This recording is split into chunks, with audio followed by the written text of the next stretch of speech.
can feel myself standing tall when I reach for the light that surrounds me.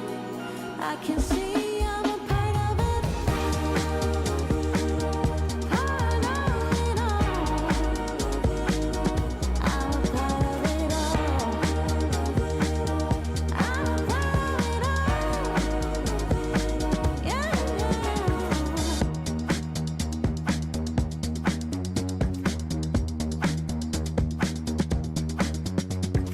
I keep my body, my soul, and my mind free. Reach for the stars, stay in my dreams. That's how I always know. When I close my eyes, I am floating.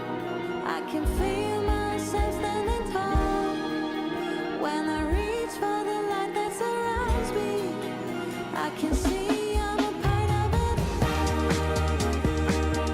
part of it all. I'm a part of it all. I'm a part of it all. Yeah,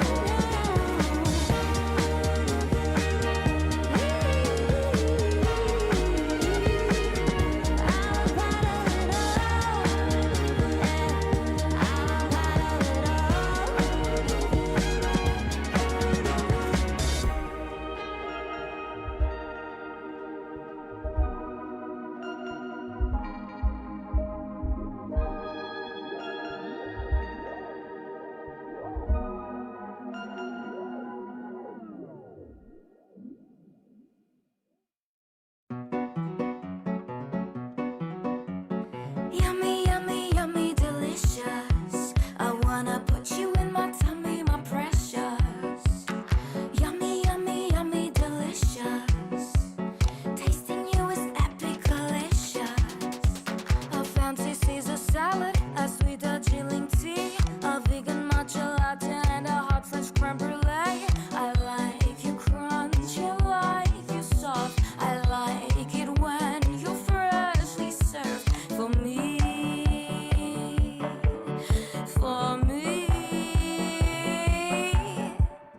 yummy, yummy, yummy, delicious. I wanna put you in my tummy, my precious. Yummy, yummy, yummy, delicious. Tasting you is so delicious.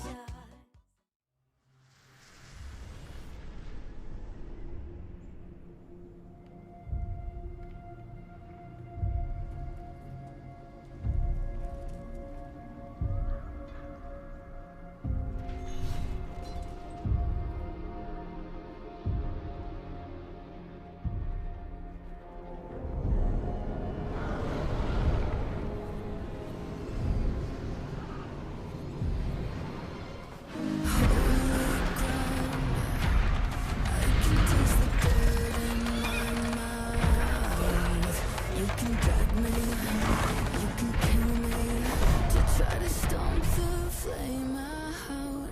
Oh, there's a sound echoes in the darkest hour. You can hunt me and you can have me, but you have no power. It's coming over the horizon like the blinding sun. All that there is silence. For the ones we drew our courage from, this is salvation. I can see mercy on the hill. Don't let your faith dim. There is a light the darkness can never.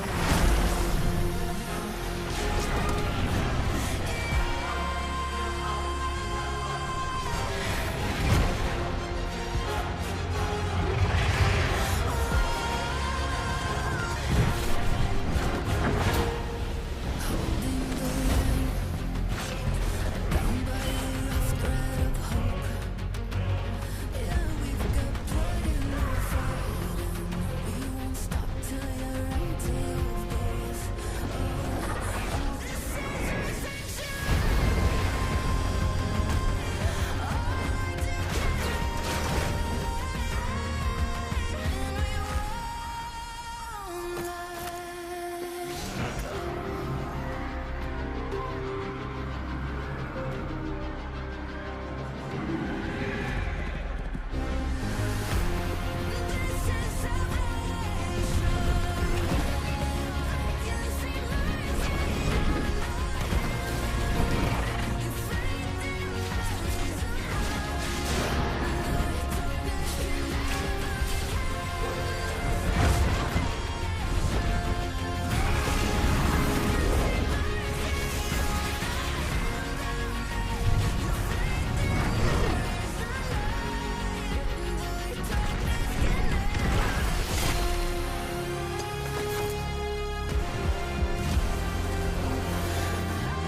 this can never kill.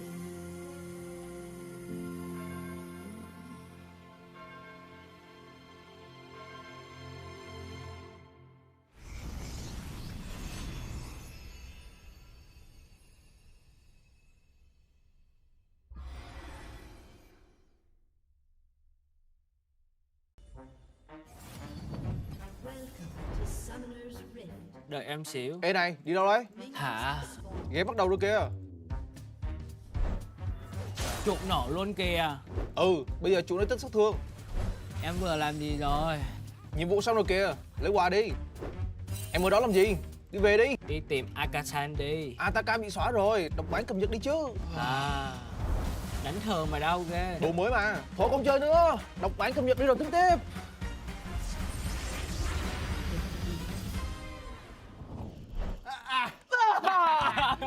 やっとラップが緑になったってなんか初めてこんな長いパッチノート見たなって思って我觉得最大改动是任务吧，因为这样前面就换线不了了，只能先去做任务。すごく ADC は前より強いロールになったと思うんで楽しい确实上路有点爽，他团战后面有点游龙，现在节奏跟之前完全不一样。クエストの影響でスタップが起きないっていうのでこう連戦がより頻繁に戦闘が起きて主導権を得るためにこう戦うことが増えていくと思うので Phiên bản này thì sẽ cho khán giả coi được rất nhiều kiểu giao tranh này kia vui hơn mấy mùa trước.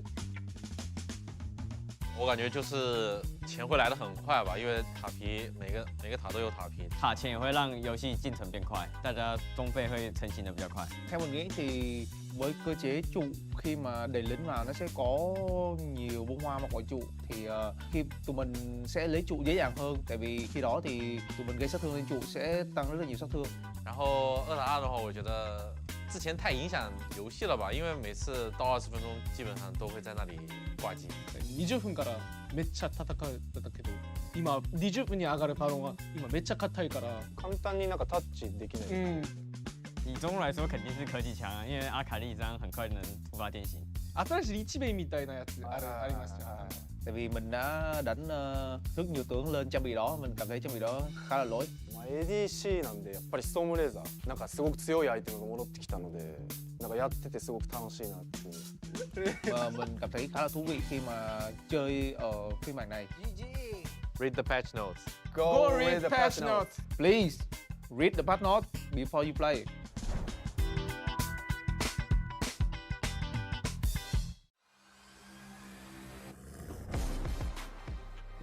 What do you think about your team's performance today? 我会到。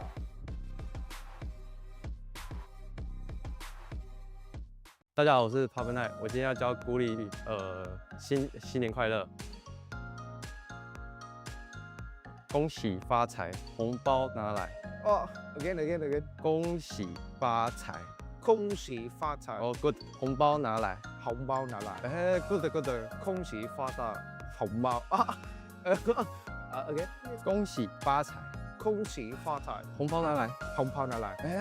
恭喜發財，紅包拿來。You can say chúc mừng năm mới. Chúc mừng năm mới. năm mới. Yes. Vạn sự như ý. Vạn sự như ý. Như ý. Như ý. Yeah. Như ý. Ý. Vạn sự như ý. Vạn sự như ý. Yeah. Chúc mừng năm mới. Vạn sự như ý. Yes. It's easy. Only 2 words. Buone, feste. Yeah. Now you put it together. And you say it. ボネフェステ翔さん明けましておめでとう明けましておめでとう。日语也行啊，我也会啊。Happy New Year's in Korean you can say 새해 복 많이 받으세요 새해 복 많이 받으세요. Yeah, that's perfect. 새해 복 많이 세요. 많이 받으세요. 새해 복 많이 받으세요. Yeah. Ở Việt Nam say chúc mừng năm mới. chúc mừng năm mới. Chúc mừng năm năm mới. mới. Chúc mừng năm mới. Yeah. 恭喜发财，恭恭喜喜发财恭喜发财，啊，恭喜发财。恭喜发财， Good, good, good. Yeah. 恭恭喜发财。恭喜发财，an N khang N K thịnh vượng, N K thịnh vượng. an khang thịnh vượng, N K thịnh vượng. A K thịnh an khang thịnh vượng. N K thịnh vượng.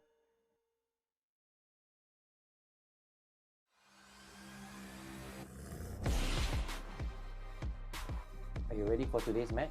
Ủa tôi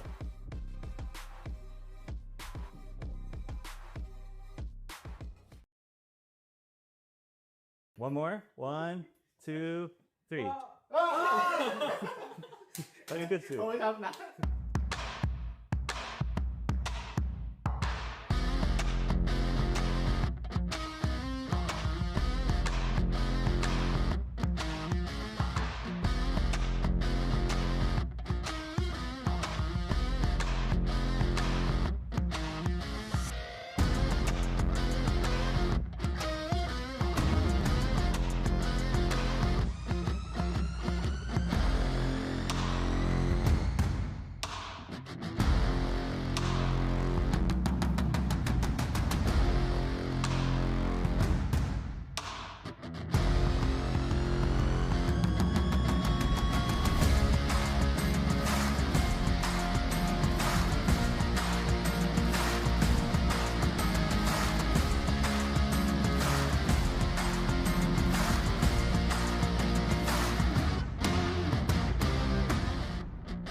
Xe ở đây đúng rồi. Đó. Đây phải còn nhau à? Quá chẳng敏感话题啊。 Hiện tại là LCP bên ở thời điểm hiện tại thì đã thay đổi cũng như là củng cố rất là nhiều thành viên khác nhau đến từ rất là nhiều chỗ khác nhau nên là rất là khó đánh giá mọi người, và người mà lớn nhất thì có lẽ là CFO. Hiện tại thì chưa thi đấu cũng như là chưa có làm quen gọi là bắt lửa nhiều nên là cũng rất là khó đánh giá. Với việc qua game và mình không làm đội trưởng nữa thì mình cảm thấy khá là thoải mái và nhẹ nhõm. Như cá nhân mình phải giữ những thứ mình đã làm trước kia khi mà làm đội trưởng để mình còn được làm đội trưởng cho chính bản thân của mình. Mình thấy là anh huấn luyện viên mới rất là vui tính và vui vẻ với lại nhiệt huyết trong công việc. Ban đầu thì tụi mình rất là khó khăn trong khoảng giao tiếp, nhưng mà dần dần thì tụi mình cũng đã tìm hướng giải quyết để nói chuyện với nhau nhiều hơn. Nên là bây giờ cho tới hiện tại thì bọn mình đã rất dễ dàng để làm việc với nhau. Mình muốn nói với Taki với mình rằng là đã rời đi thì hãy chìm trong thất bại, người ở lại thì luôn có chiến thắng. まあ、新しく加入したケインだったりだとか、シトラスたくさんコールする選手なので、そういったコールが、それぞれで噛み合っていけばどんどん強いチームになっていくんじゃないかなと思います。そうだな、なんか久しぶりに会ったアリアはすごい冷たい選手のように見えたんですけど、全然そんなことはなくて、僕が体調悪い時にはエビ体調大丈夫？心配してくれたり変わってませんでした。他的打法应该比较偏向支援队友的类型，而我是在线上自己做压制。会有啊，想起很多的回忆啊，就也希望他可以跟我一起进步吧。只是说非常期待啊，希望你真的会复出。没有到那么好，感觉我们的默契还需要配合一阵子，然后沟通的方面也要加强。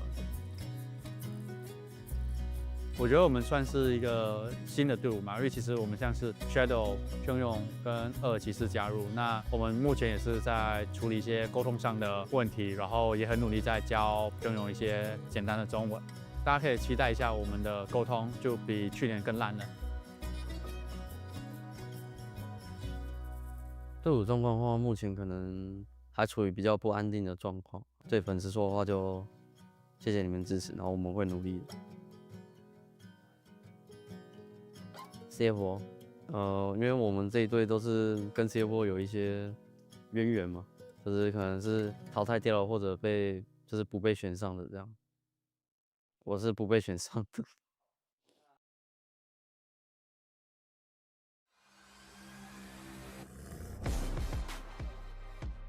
Shadow, any spicy picks for today? I'm going.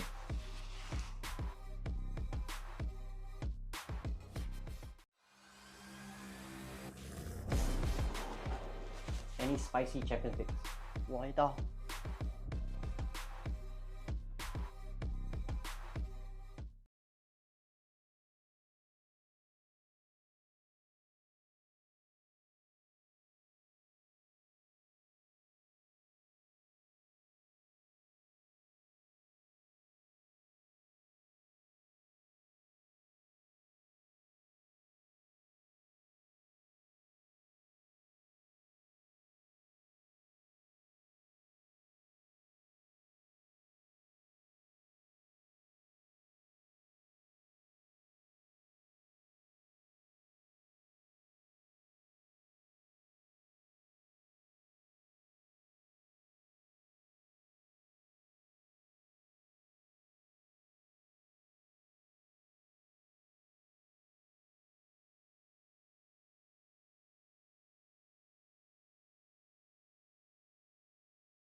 大家好，我是 Papa Night， 我今天要教古里，新年快乐。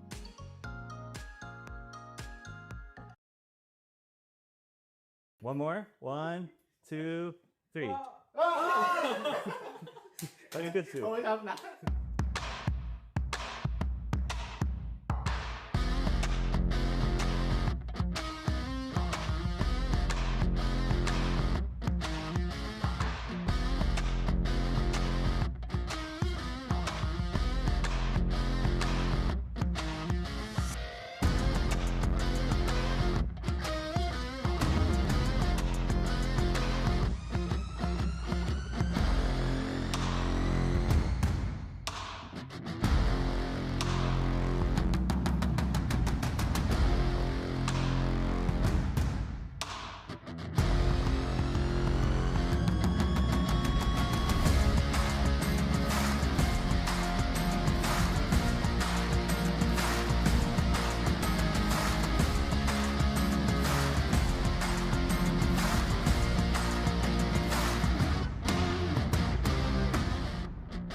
Welcome back to the LCP. We find ourselves in our second knockout playoffs match of the playoff series here, Carrix. I am so pumped for tonight's game between Ground Zero Gaming and CFO. I couldn't be more excited. We've seen the biggest upset possible in the playoffs so far last night, where SHE picked up that 3-0 over GARM. We go into our second elims, and it's a rematch of a game we only had last week. And in my opinion, that was one of the best games of the entire split so far. So how can we not be hyped as our top laners walk out, Rest and Ejung? Yeah, I'm so hyped for this. As you said, the rematch, and GZ is currently on a 3-series winning streak. So they have hit their stride at the right time coming into these playoffs, as we do see our junglers Shadow and Husha, those playmakers, those proactive, as we get the bow and the fist bump and the bow and the bump. I just absolutely love it. I'm so excited for this game. And these junglers, they're going to be looking to link up with their mid laners, Pangyong and Jimmy and Carrix. These two superstars in the mid, they make or break that mid priority for the rest of their team, rotating around to objectives.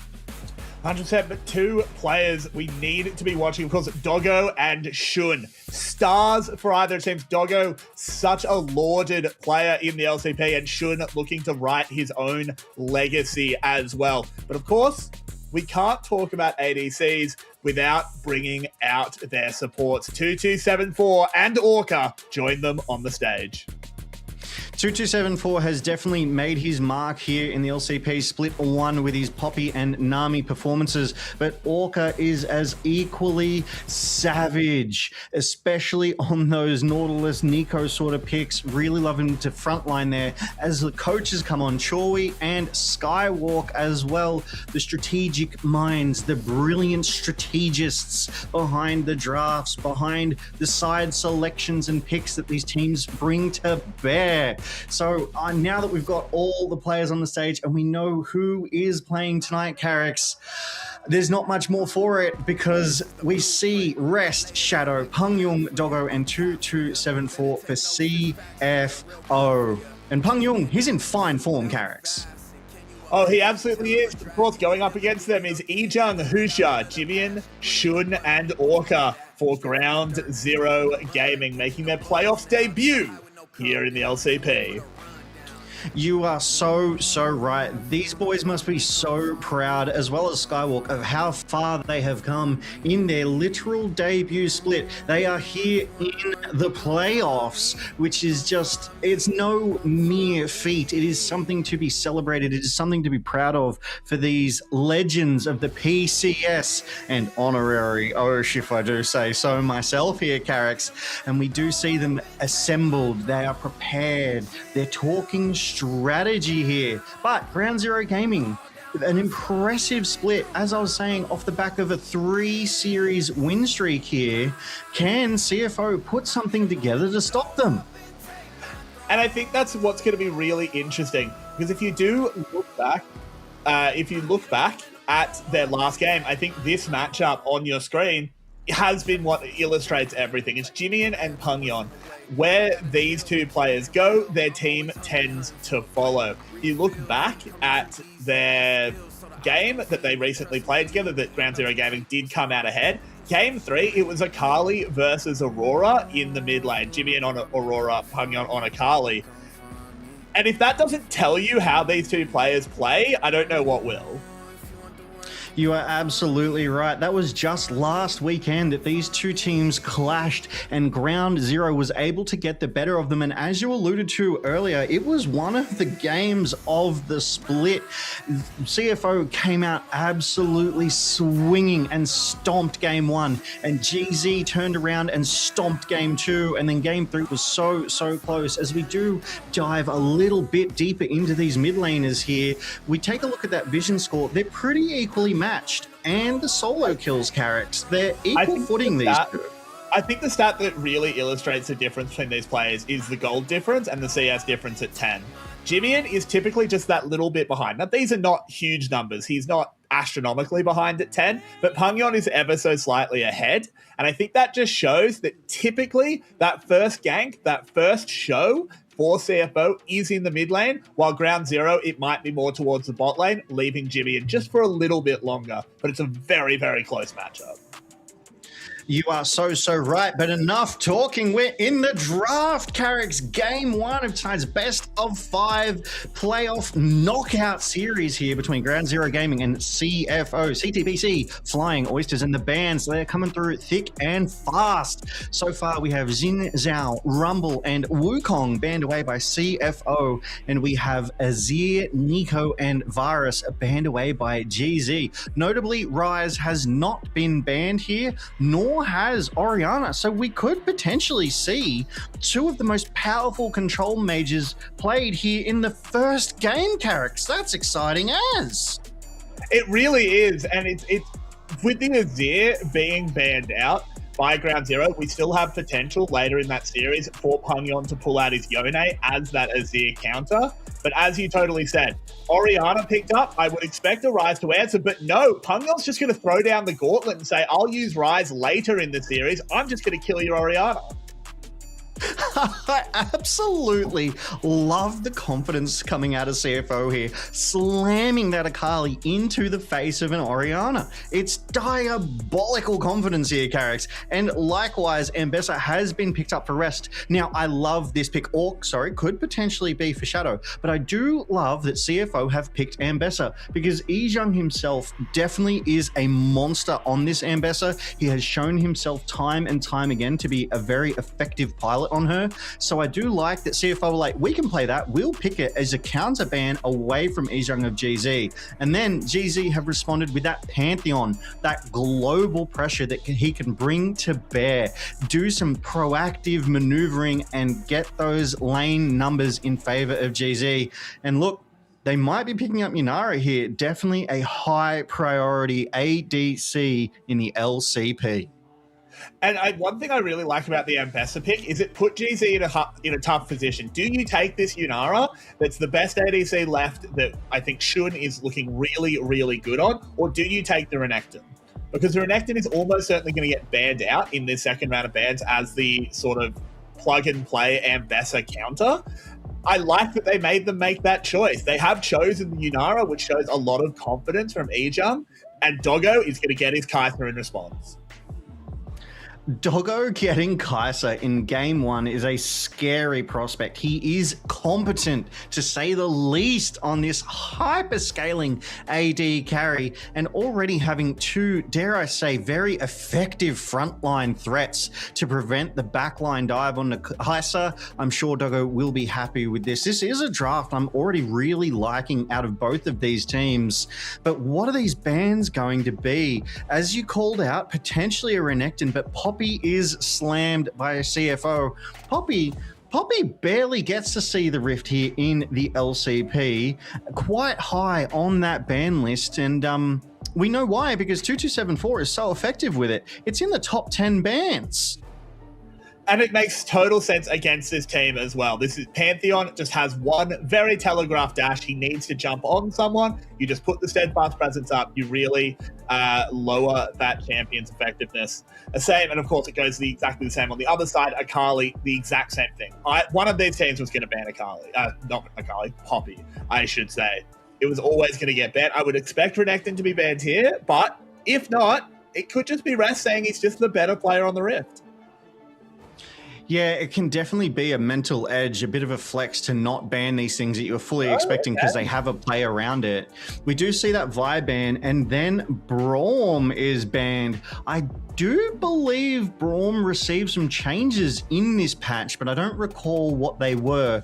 But obviously, CFO have read something here about the composition, about the build that GZ is going for, as Gwen banned away by GZ. They do not want rest on that Gwen, which he has had some very strong performances on. So that is definitely a respect ban going over to rest there, not letting him get that Gwen. At least here in the game one, they want to prevent, as you like to say, that infinity gauntlet. They don't want to let CFO Thanos snap them out of game one here. And they're putting themselves in a strong position to do that with these picks and bans. Yeah, the broadband is super interesting. I think that does telegraph, like something like a melee support going that Alistair, because you mentioned the changes, and I sort of had to go check. He only got nerfed. He's only numerically weaker on the patch, so certainly not a 26.3 tech. I think just realizing it was really good against their composition. I would love to see Rakan locked in. I think it makes so much sense here and can really, really work against CFO's comp. And it looks like they're hovering it. It could very well be locked in for Orca as he slams that one down. He has seen 2 games on this Rakan through the LCP regular split, and is definitely a competent pilot on that one as well. Able to really buffer and protect for Shun on that Yunara. But Yunara herself, she's not immobile. She does have her own sort of sprint, and when she transcends, it becomes a dash. So it's definitely going to be a hard bot lane to pin down for CFO as GZ lock in Cassante in that top lane. So Ijung will be repping the Cassante. This will be his 3rd game on that champion. And I'm wondering, could Ambessa potentially be a flex? That's what I was about to say. I would love it if this was actually a flex and they pull out something different. Looks like that's like exactly what's going to happen. Great call there, Logan, as Rek'Sai being hovered and seemingly being locked. No, they switched to Sion at the last moment. That's a very tanky topside. We got absolutely baited. I believed it right up until it changed. I was like, oh, the time has ended. They've absolutely taken the Rek'Sai, but they do lock in that Sion. And as you say, the Sion and Ambessa kind of jungle through top. That is beefy, but equally so is that Cassante and that Pantheon. And GZ, they've got a little bit more pressure that they can apply a bit more quickly, I want to say. That Pantheon being able to ult around might just give them the edge they need, but they have to get through the wall that is Sion and Alistair, and Ambessa, no slouch either.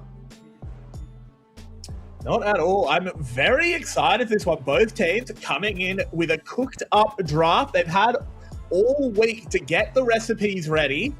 And I love game one of a playoffs best of 5 because they always come in with super prepared drafts and you get crazy things like the Ambessa flexing. Just going the Cassante instead of the Renekton. I love it, and I'm so excited for CFO and Ground Zero Gaming to decide who can stay in our playoffs.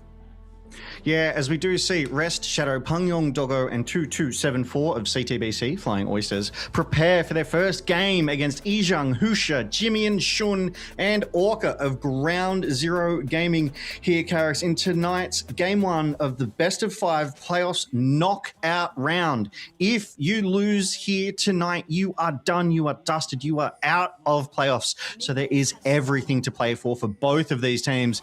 And as we've started seeing very regularly, both supports do have that unsealed spellbook. But if we do take a quick look, GZ has 3 sort of melee sort of frontliners and 2 ranged, whereas CFO, they've got 4 frontliners and 1 ranged champion in that Kai'Sa. So it's a little difference here in that draft that might make the difference. They definitely do have a tanky composition, though, does CFO. They really do. I think the one thing for CFO I'm keeping an eye on is Pangyon. And I know that sounds a little bit reductive, like, oh, I'm watching Pangyon and CFO's playing. That's crazy. But I think without him getting off to a good start, they could be in a little bit of trouble. Doggo will bring a lot of damage on the Kai'Sa, but he has to be helped on the dive by Pangyon. If Pangyon is set behind and can't find backline access, can't find good backline access, I do worry about how CFO is killing a Yunara and an Orianna. Yeah, definitely. It feels like it's going to have to be that shadow on that Ambessa angle as you've been highlighting. But back to the point of the mid lane and getting that priority, as we did see in that statistics lineup before even draft, Peng Yong typically has that gold advantage, has that CS advantage going into that sort of 10-minute mark. So it will be up to Peng Yong to play as he normally does, to eke out those small early advantages, to give his team that priority as that nice ward spots out Shadow in the jungle. So now GZ, they know exactly where Shadow is. And we do see, thanks to our godlike vision, that Husha is also in his respective bot side jungle. And Orca is just able to step very far into the jungle there and get that ward down. Nice play. We'll be able to spot the rotation from Shadow if Shadow does opt to go that far around. Now, obviously, you do your full clear, you get your scuttles, and then you recall Carrix. And we do see that recall coming through from Shadow right now. So quick clear. Yeah, Ambessa is super fast. I was sort of tracking how fast he'd go to see if he can do it faster than Faker. For some reason, Faker has a 230 Ambessa jungle clear, despite not being the jungler on his team. That's ridiculously fast.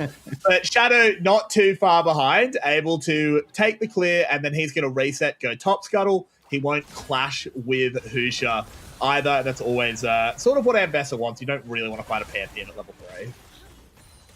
Yeah, no, I kind of agree with you there. I don't think anyone would want to take that fight, as we did take a look at Yizhang and Rest there a little earlier. Hopefully we can get back to them, see them trading around. But Yizhang has eked out a very small CS lead right now, as we would expect, as these top laners kind of biff and, you know, just be those wet noodle pools as an early gank coming through on top side. Yeah, but Shadow has found the window with that reset. They need to do this quickly because there's a Pantheon lurking. Yizhang, very tanky. Rest moving forward. There's the Pathmaker. They need to just clean him up, and they will. First blood for Shadow. No chance for Husha to intervene.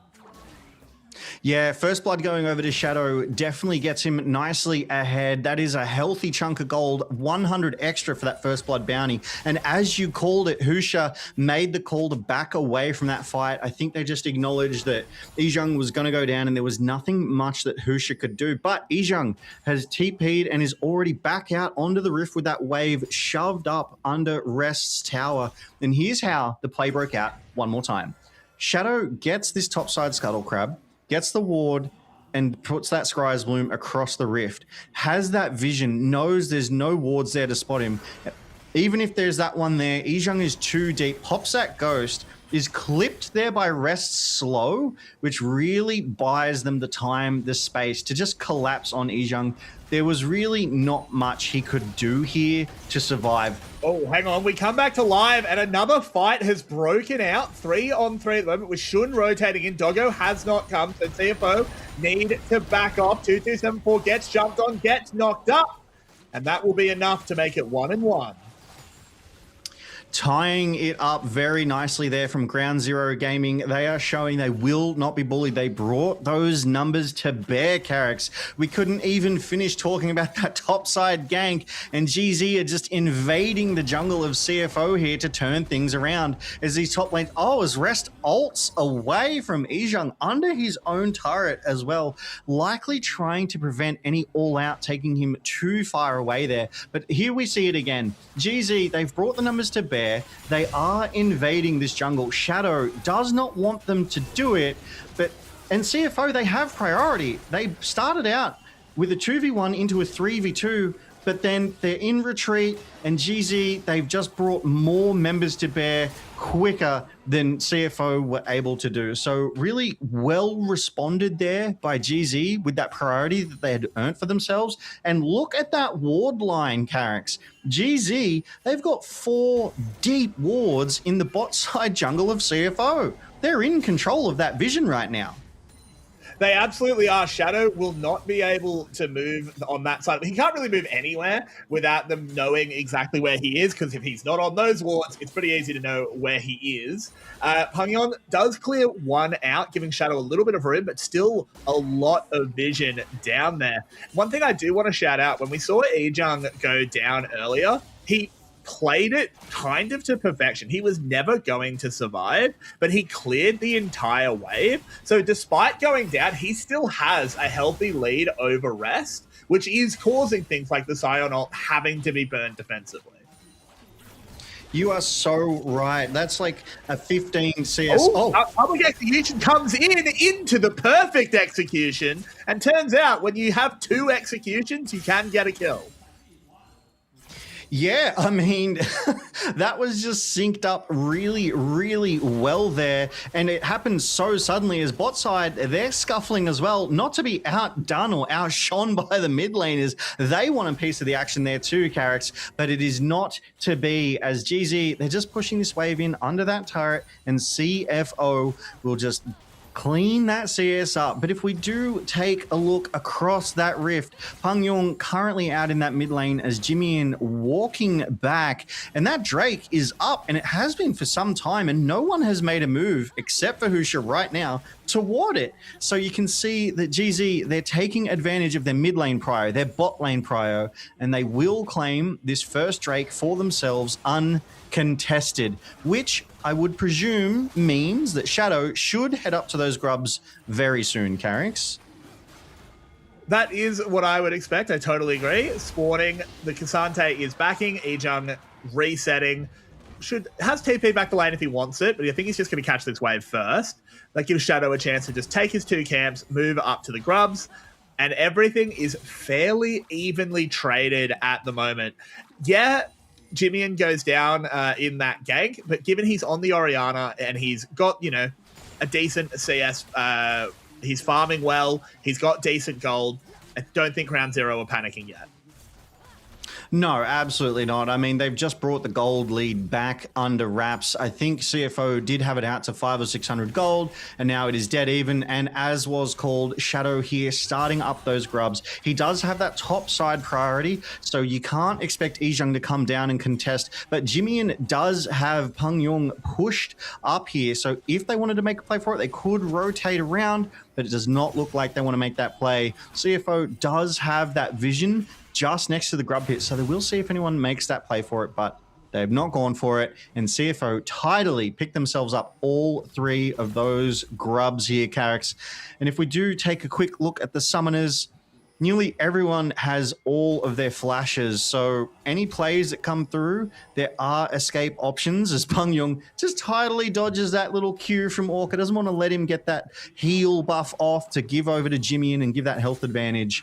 But yeah, CFO, they're responding. They don't want Orca too deep in their jungle. They want Shadow to move around freely. That they do, and they'll finally spot this control ward. That has been there for a long time. Very valuable ward. They do clear it out. Finally, the jungle goes dark. Shadow able just to move with 2274. They'll have a bit of a sticky beak around the bot side, but Shun backs off well away, respecting that public execution. I mean, and Shadow is not afraid to let that public execution just rip like we saw in that mid lane earlier, and there was nothing Jimmy could do about it. Really set Pangyong up for success there. Gets that little bit of extra gold into their mid laner's pocket. And this bot side, if anything, for 10 minutes, they've been awfully quiet, Carrix. They're just trading. It's almost like the top laners are on the bot and the bot are on the top, and there's just no kills coming through, but Shadow playing this vision very, very carefully right now. There could be a play coming through. No, the wave is pushing out. Nothing will come from this here, Carrix. I think that was really smart there by Shadow, though. He's not really looking to start the play. He just knows that as that push comes in, there's the possibility of a Grand Skyfall. If the Grand Skyfall comes in, he's there to immediately turn the play around, make it a 3v3 that GZ's not ready for. And if it doesn't come in, whatever, you're recalling anyway. You cost yourself maybe 2 seconds. It's just a heads-up bit of cover by Shadow. Yeah, really well played, and I do like this proactivity. Shadow is getting around this map and is putting himself in positions to get his laners ahead for them to succeed. As we do see a rotation coming through here, Carrix, a fight breaking out. Olgo has arrived on the top side. He's going to move in. They're going to try and cut down Ejung with 3 of them working on it. They'll do so, and that is just excellent timing on the rotation by CFO. And handing that kill over to Doggo is so good for CFO. They had 4 members in that top side. GZ did not see that play coming at all. They had nobody there. It was just Izhang isolated, and CFO take full advantage, net themselves that top laner one more time, and then Carrix, they're fighting more. They are still fighting. There is the first Grand Skyfall of the game coming out, and it doesn't really cause much. It does force CFO to back off, which is exactly what Husha wanted out of it. But typically, and I sort of say this with all the champions that have these semi-globals, I want the first one to be a proactive play and not a reactive play. And unfortunately, that was a reactive one. Yeah, absolutely. Like we saw last night, Ares on Talia with the Weaver's Walls, most of them were defensive. They weren't proactive globals to make plays. It was defensive globals to get out of your opponent's initiative that they had brought to bear. So if you do have these globals, you want to be that playmaker, and that's why they would have drafted this Pantheon. So to see the first one be defensive, I just hope it's not a sign of things to come for the rest of this game, Carrix. But Doggo is on that bot side, just farming up. 2274 is in the area, so Doggo will be safe. And those role quests coming through, being completed, GZ has all 5. But CFO, I think, slightly punished for that rotation they did earlier. Only 3 completed now. The other 2, Pangyon onto Jimmy. Looking for the solo, but Husha arrives at the perfect time. Shockwave into the spear, and GZ fire back. Yeah, very nice positioning from Husha there. Jimmy played knowing that Husha was around and would be able to help him out. Pangyon very nearly soloing out Jimmy and showing that power of an Akali. Just so scary as that AP assassin. But they played it well. They knew where their pieces were, and they brought them to bear in a timely fashion and got that advantage. And GZ, they're looking to apply that priority that they keep getting for themselves. They've got the bot side priority. They've got the mid lane priority. So 4 members are brought to bear on this Drake Carrix, and they will start their dragon stacking. That is now 2 that they have secured for themselves. And that's a win con that could be online in as little as 10 minutes if CFO let them.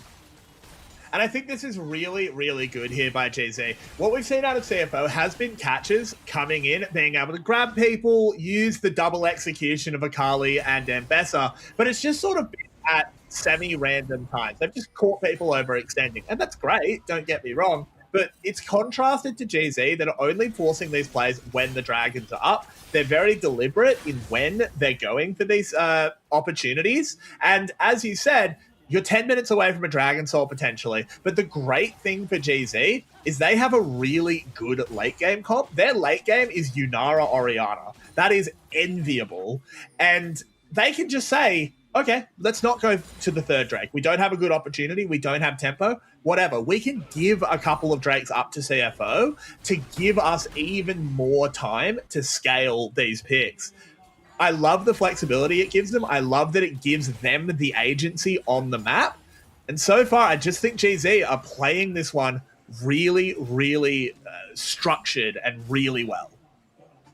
Yeah, it feels like this is a draft that they have put together before, that they have practiced with before. Rest forcing that flash out of Jimmy on the top side.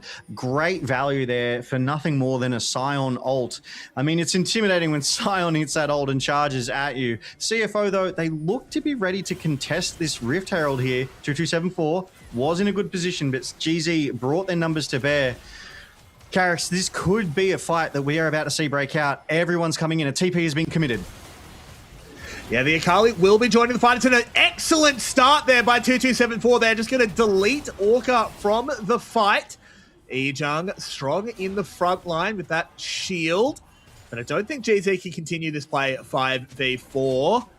Maybe they disagree. They know that public execution is down. That is really great for Jimmy, but Shun tagged up by that Kai'Sa W needs to play it a little bit safe as he pushes out that wave. They've caught 2274. The shockwave will come out and take him down. Now Jimmy and chunk low. Jimmy and taken down. Pangyon is going to run rampant and all out holds them back for now. Shun has the barrier. He's on very little health. Can't get away from a flashing Pangyon. And CFO are looking resplendent.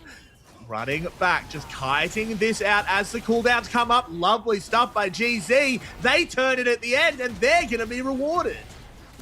The fight went so long, Carrick's. Orca was able to resurrect and make it back out to the fight to lay down that W, get that CC on top of Pangyong and enable them to shut him down before he could finish Yizhang there. And they're able to turn it around and take that Rift Herald in what was probably one of the longest, most drawn out fights that I've seen in a few series there, Carrick's. And interestingly, Doggo was getting his mid lane priority and came to this fight late. As we see it break out here again, 2274, an excellent flash headbutt pulverize engage there. Just gets Orca tidily, gives CFO that 5v4 advantage, but then there's the disengage. And we do see Doggo just rotate around to mid, just start to push that wave out, and it's a 4v4 scuffle here. GZ, they catch 2274 out. He is isolated from his team, and they know he doesn't have that flash.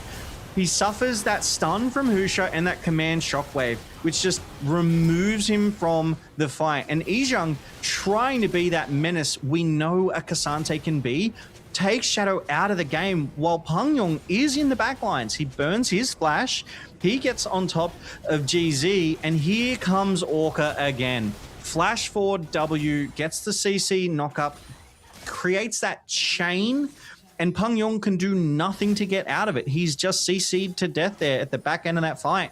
And GZ, well played. They're able to get that Rift Herald for themselves. That's 3 jungle objectives they have secured to CFO's 1. So they're really prioritizing this here, Carrick's. That they are, and I don't blame them as they're getting all of this vision up around the 3rd dragon. They've just won that fight, allowed them to complete a few items. You have the 2-item Yunara. You have almost the 2-item Oriana, a little bit off, but a public execution in onto Jimmy, caught out, taken down. Oh no, this could be really bad as Husha now arrives. The Rakan will come in and buy him some space, but with teleports coming in, CFO are sending everyone. They take Husha out. That'll get them the dragon. Looking at the other side, it should be Doggo, and boy, oh boy, that's a close one. Doggo has to get out of there as Yizhang arrives. And I think that little clash has actually stopped the dragon for now. No, Shadow's going to start it up, and I don't think GZ is going to stop them. Yeah, they definitely have the numbers advantage. They're definitely in the area. GZ just going to have a look, sending Yizhang, but I definitely don't think they can seriously contest it, and they do not. Shadow is able to secure the 3rd Drake of the game and slow that dragon stacking that GZ had built for themselves.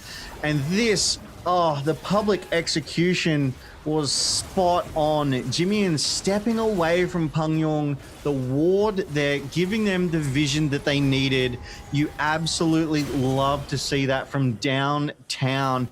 And Rest joins the fight, gets that stun, and keeps Husha locked up, just giving them that 2nd kill and buying CFO a tidy advantage. Gets that Drake, gets the 2 kills, gold into the pockets of CFO. So right now they're sitting at a 1,000 gold lead, which at 20 minutes is not the biggest gold lead in the world, but it is still something. It is still nice to have, as well as those 8 kills to 5.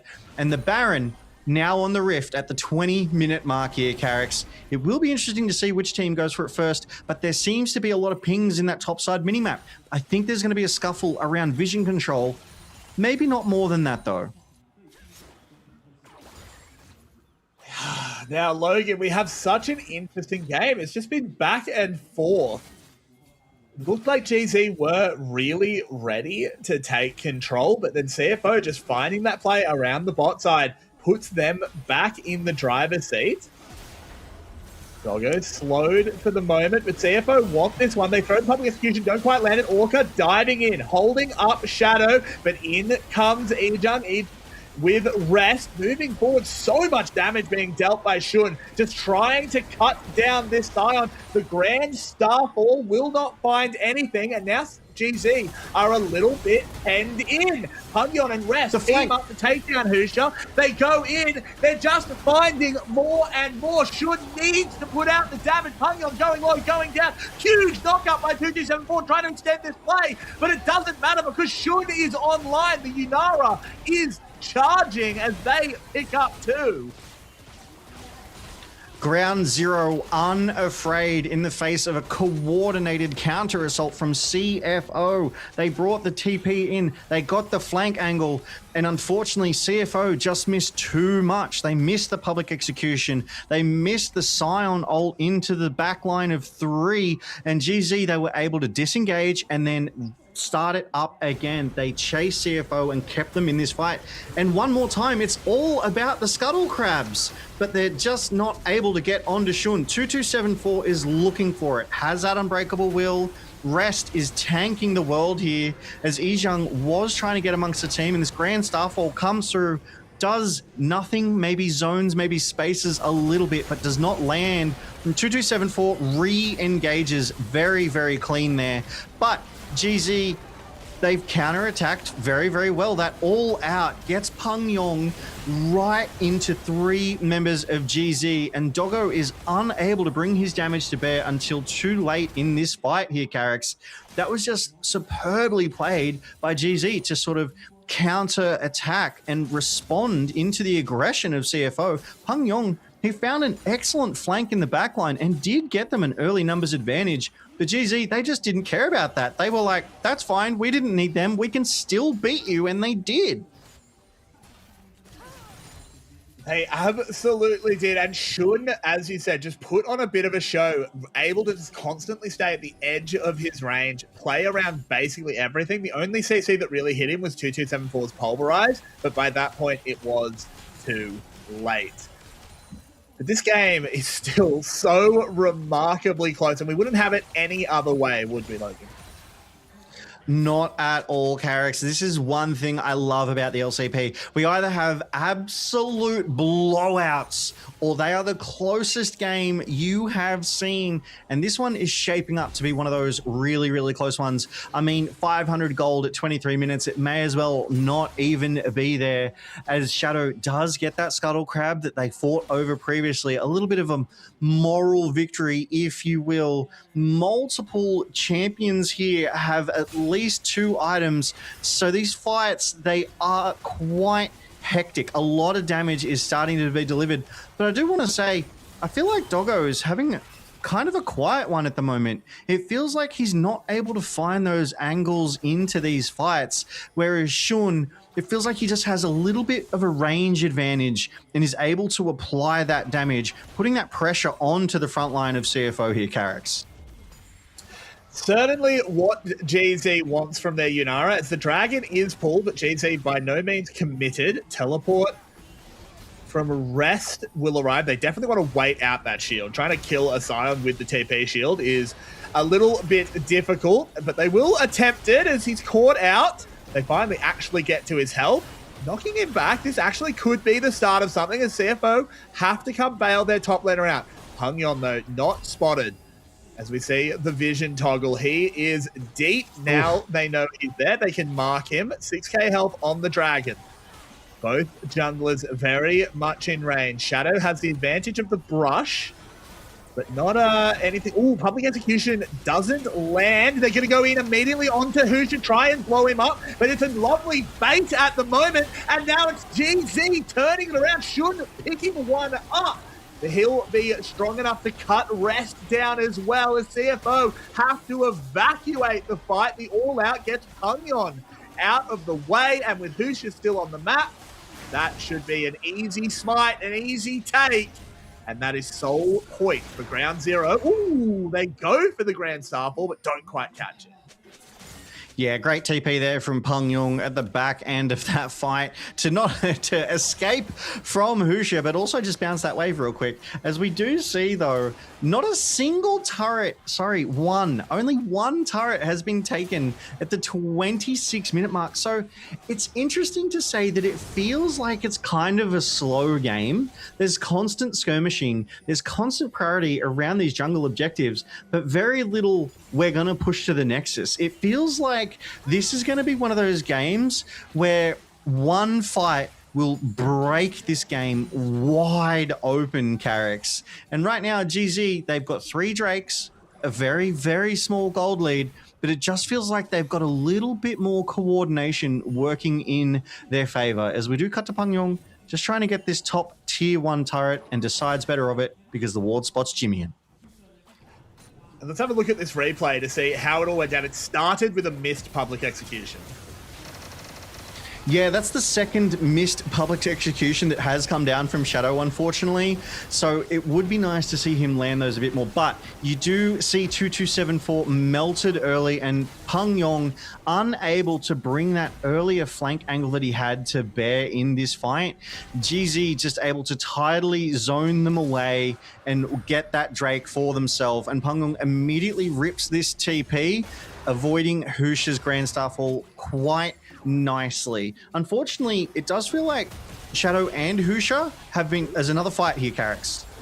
Yeah, Orca a little bit caught out, but Shun isn't happy with his support being hit. And this time the public execution does land, but it's not going to be where he wants it. Shadow goes flying in onto a Rakan, gets knocked up, gets taken down, and now GZ looks confident. Ejung knows how strong he is, can move forward in that all-out to zone them away. And with Shadow off the map for 35 more seconds, Baron can certainly be threatened.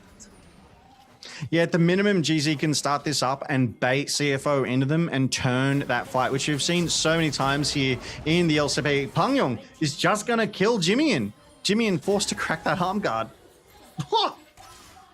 That's a really big kill, though. That basically puts paid to any Baron attempt. You can't do it without your Orianna.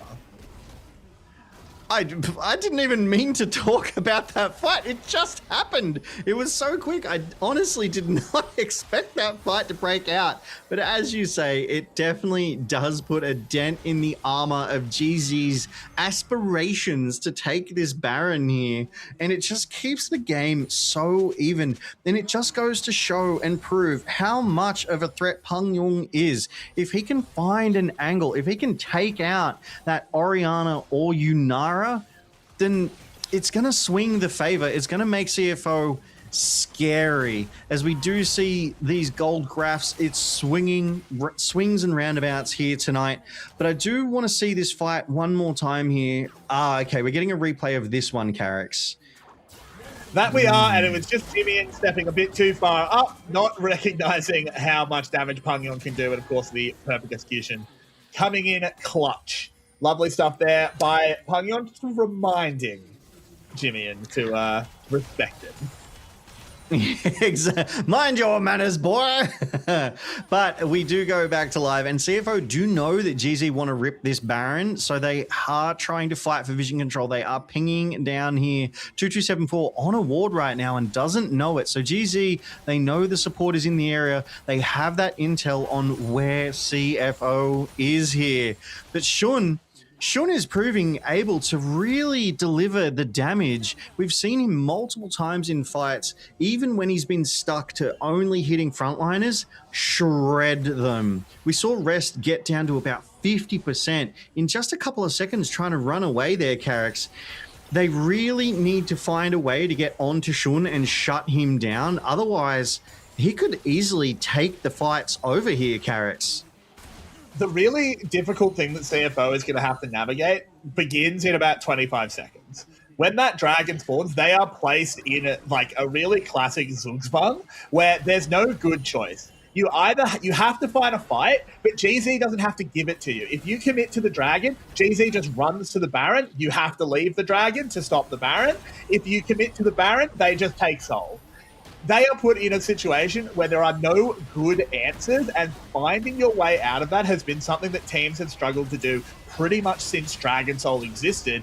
Rest is going to get chunked here. 2274 wants to get onto Shun, is going to get the party started. Jimmy already going gold. Peng Yong desperately trying to find him, unable to do it, has to crack his own stasis, managing to get out, but cannot take a kill with him. 2274 will be taken down. The Drake will fall, but the fight continues. Rest falling, and now Baron is the threat. Yes, you've stopped the soul, but at what cost? It was 2 for Drake there, and so well cleaned. I saw Peng Yong early in that fight TP across the back and sweep down and back up for that flank angle, but Orca was just able to get a great ward down, prevent the flank, though Peng Yong was still able to get on a Jimmy, and with the advantage that GZ bought themselves in that fight, they now go for the Baron. Doggo, I think, making a smart play here, just trying to get something back across the map. This will be CFO's third turret, and it is the mid one. Carix finds his way onto Jimmy, but it's just the Ambessa. Peng Yong does get that one, but the Baron is secured. You'll trade your mid laner for Baron happily, particularly because they pick Peng Yong up as well. GZ can evacuate. They lose 1 Baron buff, but they keep 4. 1 for 1, and you get Baron. Any team would take that any day of the week, Carix. GZ, 4 Baron empowered members walk away happy with those results. As we do go back to the Drake fight here, Rest against the world as 2274 with that aggressive flash forward, the flank angle again. That's one thing that I'm noticing that CFO are really trying to pull off with this comp is these deep flanks. But I really think GZ, they're wise to it. They're staying grouped. Orca is getting around, able to put the vision down to prevent the flanks or at least give them a little heads up. As the rest of CFO, they made good their escape after getting that Drake and slowing GZ down. GZ, they're currently on Drake's soul point, so 1 more and they will get the soul. But CFO, they've done well. They prevented them from getting it this time. They bought themselves another 5 minutes. But GZ, obviously, took that advantage, went and grabbed the Baron in a 1-for-1 trade, and they're currently up 1,300 gold in this Baron power play, Carix. There is so much going on right now, and it's 32 minutes in the game. Let's have a look at the second half of this fight as well. The public execution landed onto Jimmy and to get it going. And look, it's a good pick, but they have to trade Peng Yong's life for it. And in the end, as I said in the live play, I trade my mid laner for 4 Baron buffs. If there was a button I could press that said, kill my mid laner, I get 4 Baron buffs, I'm smashing that. I think everyone is smashing that every single I can kill my time. mid laner, gain nothing, and I'm pressing it, but... Yeah, I mean, but I'm low elo, so that's just normal for my games. But we are seeing a phenomenal game 1 before us, Carix. The gold lead has never really blown out, and it is swinging both ways. It seems CFO wins 1 fight, and then GZ wins the next. It seems GZ gets 1 objective, CFO gets the next. Neither side willing to give over this first game, this all-important edge going into the next 4 games after this one, because Carix, we've said it before, we'll say it again, the stakes are so high. You lose tonight, you are knocked out of playoffs. Exactly. But I think there's a little bit of a difference between how these fights are happening. And it recalls back to something I said earlier, but it's just maintained, it's just continued to be true. GZ are only taking proper 5v5 fights when an objective is spawning. Meanwhile, CFO are kind of just taking overextensions. And that's not incorrect by any means. If someone overextends, you have to punish them. But that's why the gold lead isn't ballooning, because GZ is just fighting around the dragons, around Baron, when they know that they can gain an objective, and being on soul point is a huge lead, but it doesn't get reflected in the gold. With now, they have a Baron buff. The gold lead will balloon a little bit. It should dovetail nicely into the beginning of the setup for the dragon. It's not perfectly timed into the actual dragon spawn. But GZ, I expect them to get vision control, and this will be the one where they really fight for soul. And you mentioned earlier, it'll be 1 team fight that blows this game open. I think we're 3 minutes away from it. I agree. I think 3 minutes is definitely the minute. As we do see this gold graph, it's never gotten more or less than 2K either way. So gold is almost inconsequential here in this game as Husha goes in on 2274, just gets a little bit of trade, a bit of priority. Peng Yong deep in the backlines, Carix. Trying to get a catch, but Husha zoning him out well at the moment. They're zoning the rest of the team as well. Lovely stuff here. Peng Yong not able to participate in this fight. Shadow chunked incredibly low as GZ pushed them back. they have to sacrifice Alistair just to stop the rest flooding forward. Yeah, 2274, much worse for where there is given up by CFO in the face of GZ's advance. They are 4 members Baron empowered. They're sieging CFO's base. And I have to say, it feels like Doggo has been invisible in this game tonight, Carrick's, just unable to get this damage down. Peng Yong trying to be the superstar, but Carrick's, it's all happening right now. It is. Husha pushed back Doggo, finally bringing a bit of damage in, does knock him into the GA. Pengyon in the backside. This could be a massive swing here if they navigate this right, but no, he's chunked low. Shun picks up the kill on Rest. 2274 does get that cheeky unsealed teleport behind. Makes it a bit hard to cross, but Shun plays it to perfection. Public execution in onto Jimmy, but he has the Zonyas. Pengyon has to go gold himself. Shun is able to just dance around. He is destroying them, Logan. GZ hard win the fight, and we don't even need to see another dragon. That is exactly it. I would fully expect GZ to march to victory right here. CFO doesn't have anyone on the rift for another 10 seconds. And it feels like that late TP, that deep TP from 2274 was a great idea to start, and Shadow following up, but it just gave it to GZ, who take game 1 against CFO. Ideas only get you so far. It is GZ picking up the win. Moving up to 1-0, the first knock in their way to the second week of playoffs.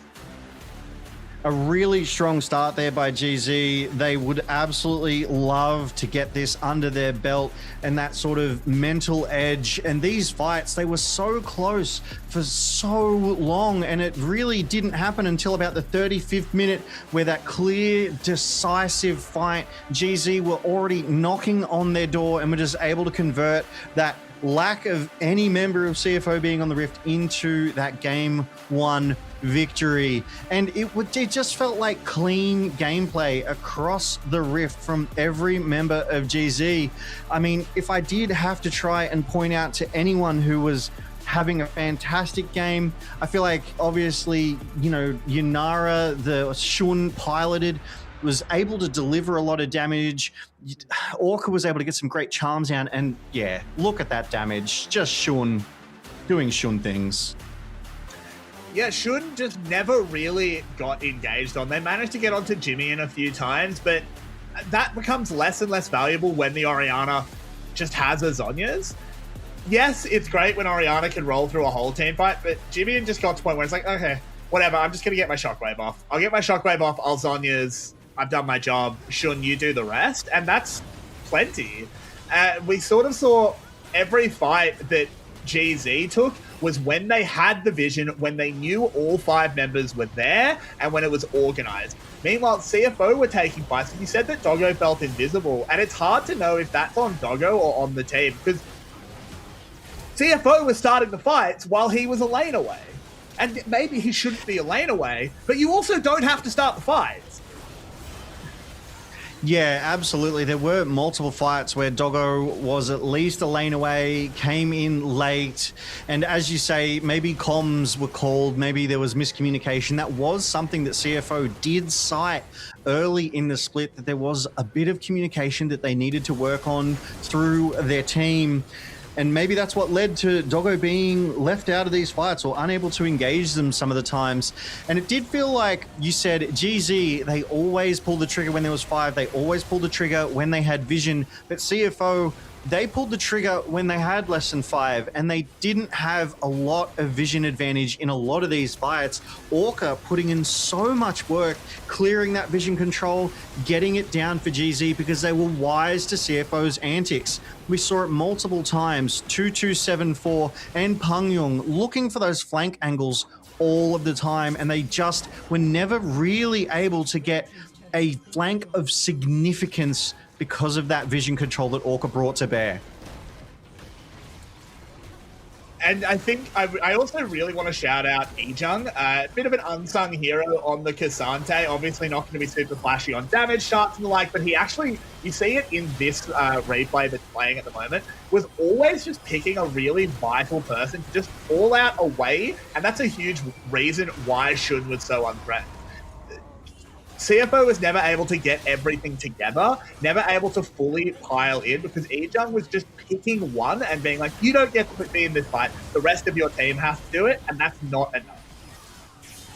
And he did really, really well to play that bouncer, and that is what you want Cassante to do. You want to grab that all out, you want to rip them out of the fight, and he constantly did that to Pangyong as well, which just removed so much damage. And then when it did come down to these 5v5s, Carrick's, it just felt like GZ was that little bit cleaner. They put their frontliners in front and they did not let CFO get onto their back line. They were still able to deliver that damage. And even here, they turn and respond to the TP immediately. They will not let 2274 bully them out. And this was the game-winning fight. That deep TP from 2274, Shadow following up, Pangyong going down. It feels like this was more of a play of desperation than anything. They had to try. And unfortunately, they paid for their sins. They went down.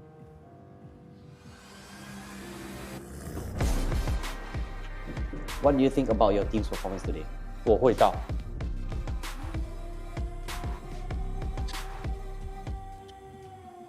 Well, what was that about? I'm going. Yeah, where are they going? Where's he going? I want to know. Yeah, actually.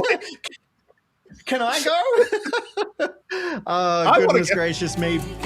Yes, but here in the LCP, in these playoffs, we are playing for qualification to first stand in Brazil. Everything is on the line for these teams here tonight, Carrick's. I hope we see an awesome Game 2 out of them. I'm sure we will.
darkness can never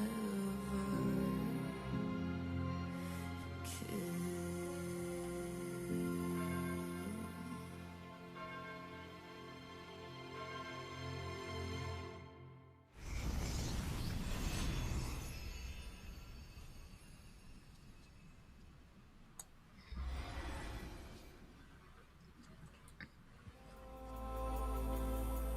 What a game one we just got to bear witness to, Carrick. That was phenomenal. So back and forth through the majority of that game until they blew it out there right in that sort of 34th minute, Carricks.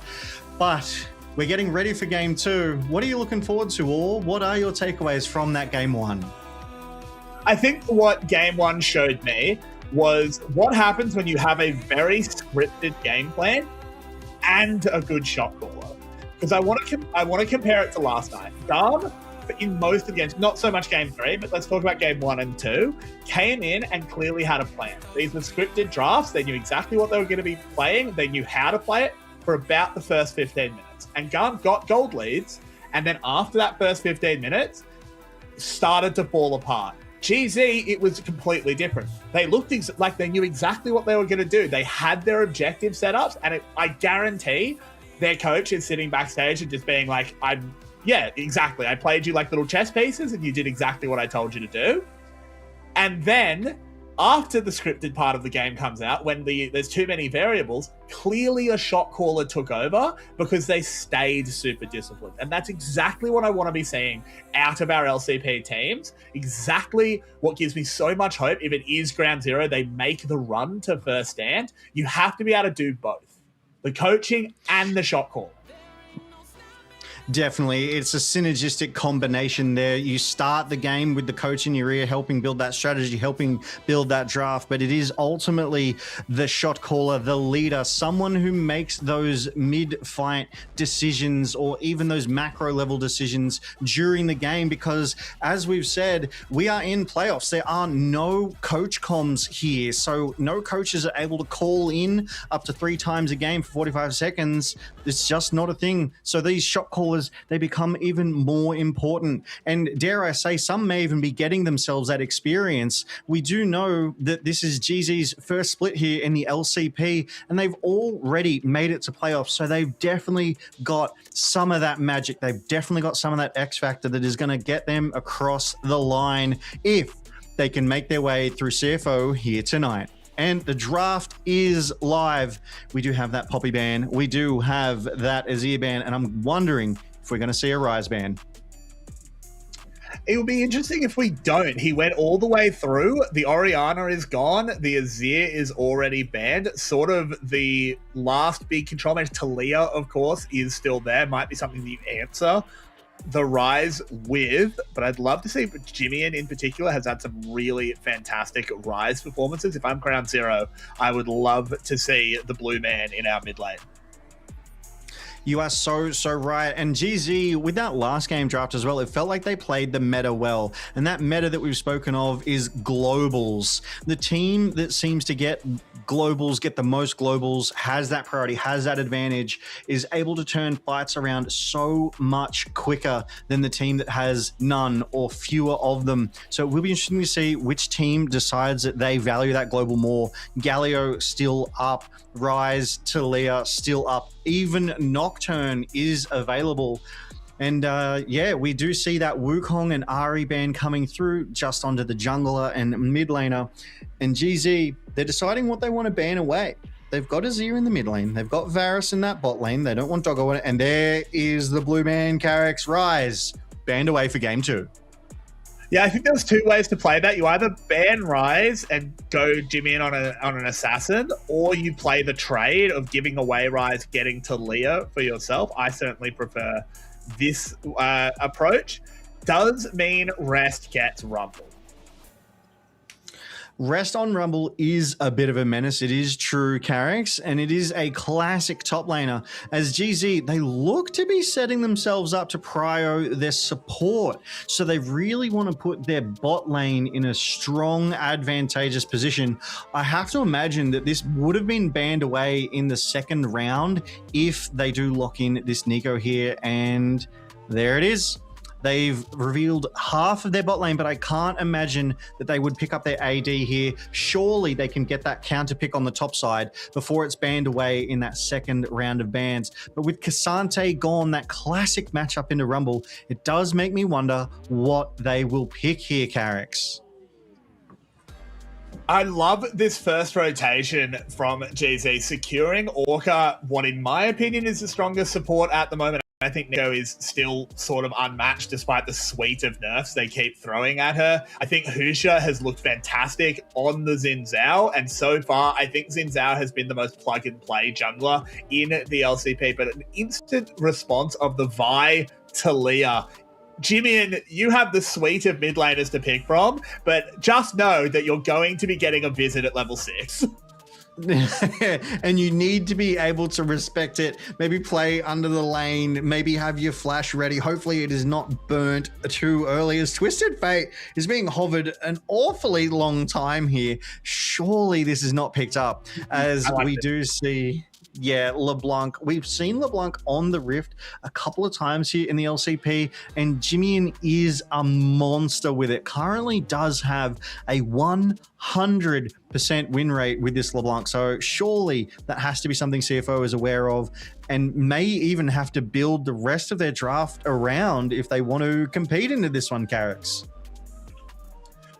This is, I really like this. Pulling this out in game 2 as well, you protect a lot of picks going forward into game 3 and beyond, potentially. I like that a huge amount. I think LeBlanc plays really well into something like the Rumble as well, able to get out of the Equalizer super fast. The Vi Talia level 6 is not easy to play around. Talia can still stop you using your dash, but at least you have a chance of playing around it. LeBlanc is maybe one of the very few meta mid laners that can play around that combo. Everyone else kind of just dies. Yeah, definitely able to buy that distance that will force Vi a lot further under these turrets than she probably would have liked to have initially. As we do see CFO, interestingly, ban away that Gwen. I think they've banned that away from GZ to prevent them potentially picking it against Rest and not letting him have that in a later game. So I do like the initiative from CFO there to ban that, as we see a second support ban come through from GZ into 2274's pool. So those supports that he is an absolute menace on, that Poppy, that Nami, he will not have access to, and Nico has been picked away from him as well. So that is going to start to push his champ pool already here.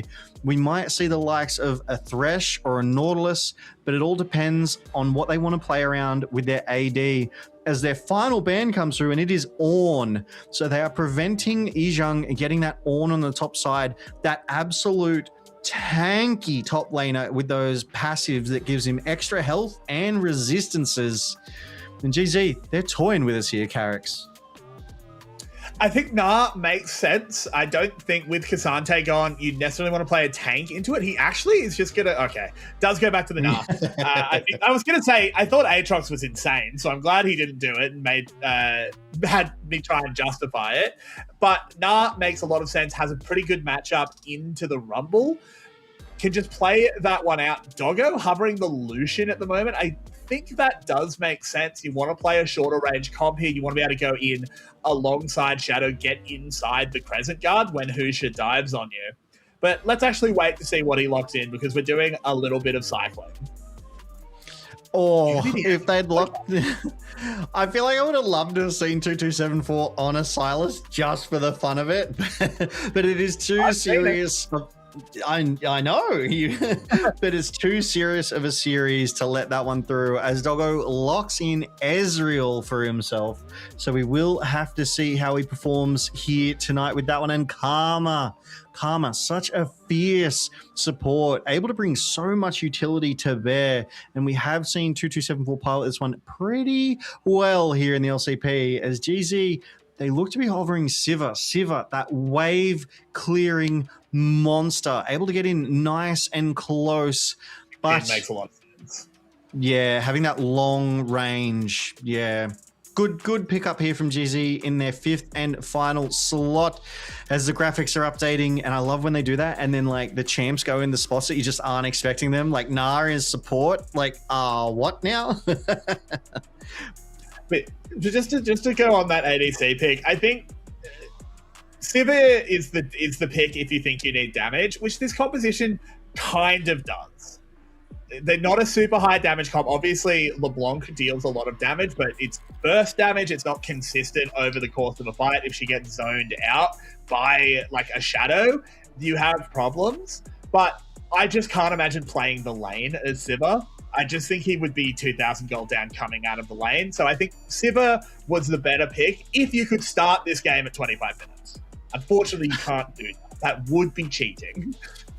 Yeah, you console command 25 minutes as we do see these coaches walk off the stage. So once the coaches are done, once the drafts are picked, they must leave and they go into the back rooms and that sign, win the game or marry me. So there's some motivation there depending on which way you take it. As we see Ijang, Husha, Jimmy and Shun and Orca from Ground Zero Gaming into Rest, Shadow, Pangyong, Doggo and 2274 of CTBC Flying Oyster. These two teams hidden in the game 2. We are on Summoner's Rift for tonight's best of 5 series, which is a playoffs and a knockout here tonight, Carricks. You lose, you're done.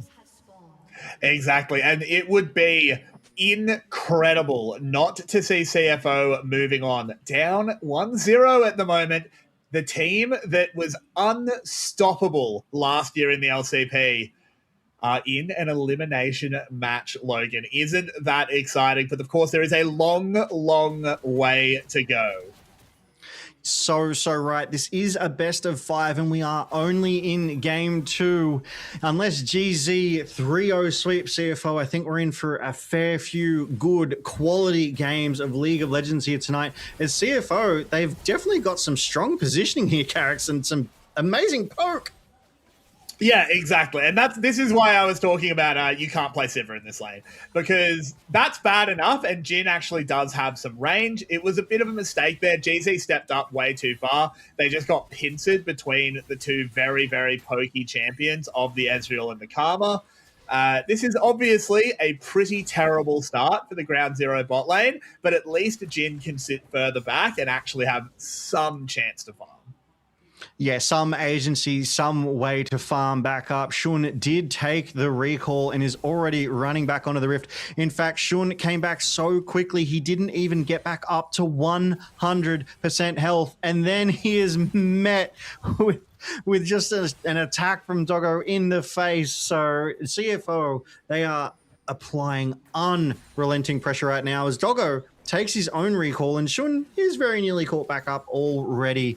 We do take a quick look at these junglers. They are both on their bot side, which seems to be the sort of matchup. It seems to be what a lot of our LCP junglers do. They all start top side and then work their way down to that bot side. And Rest here on top with the Rumble. Ijung just takes that recall home and will TP back out. No, is actually running back out because he did have that lane in an advantageous position. He had it shoved up right under that turret of Rests. So well played there by Ijung, able to preserve that TP. But it's 2 minutes before any objective. I think he could have used it and gotten away with that one.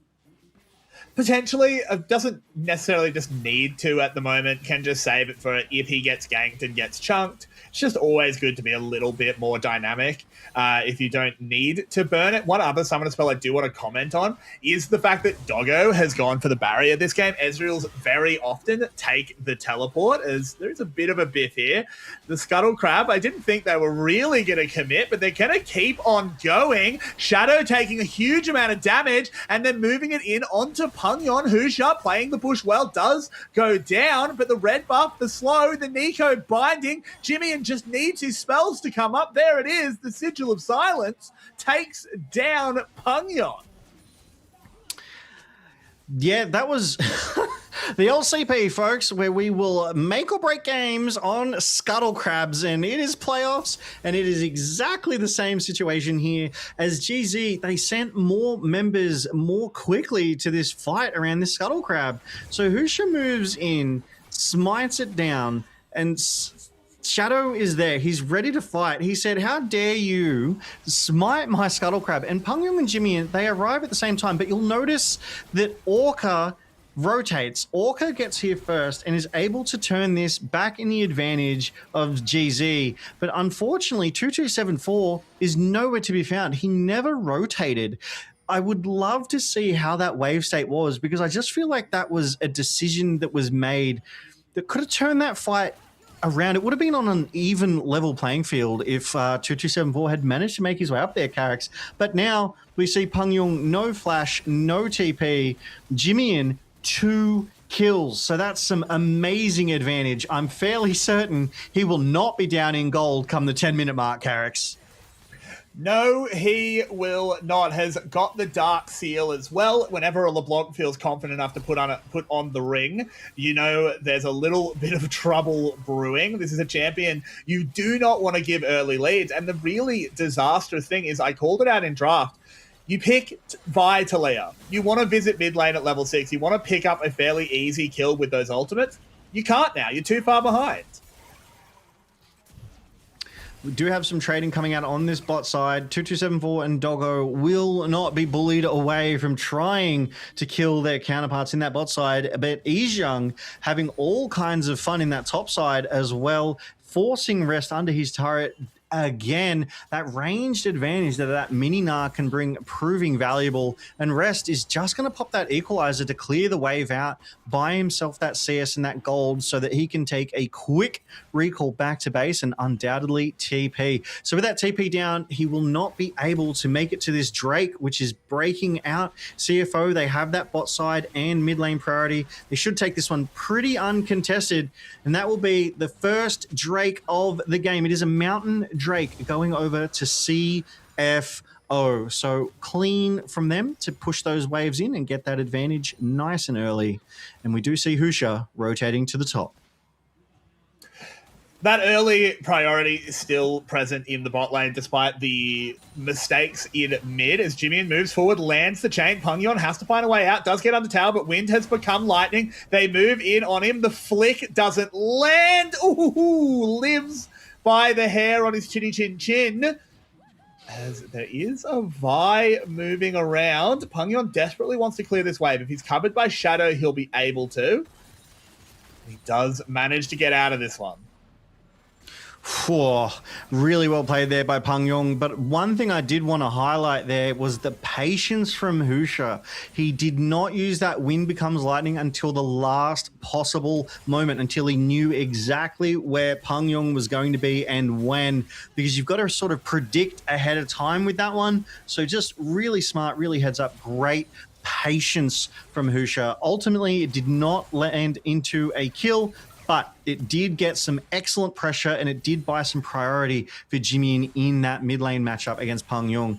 These bot laners, Carrick's, they are going at it. Game 1, they were skirmishing early. Game 2, they're still skirmishing early. As 2274 gets deadly flourished and almost pays for it with his life there. Is chunked down.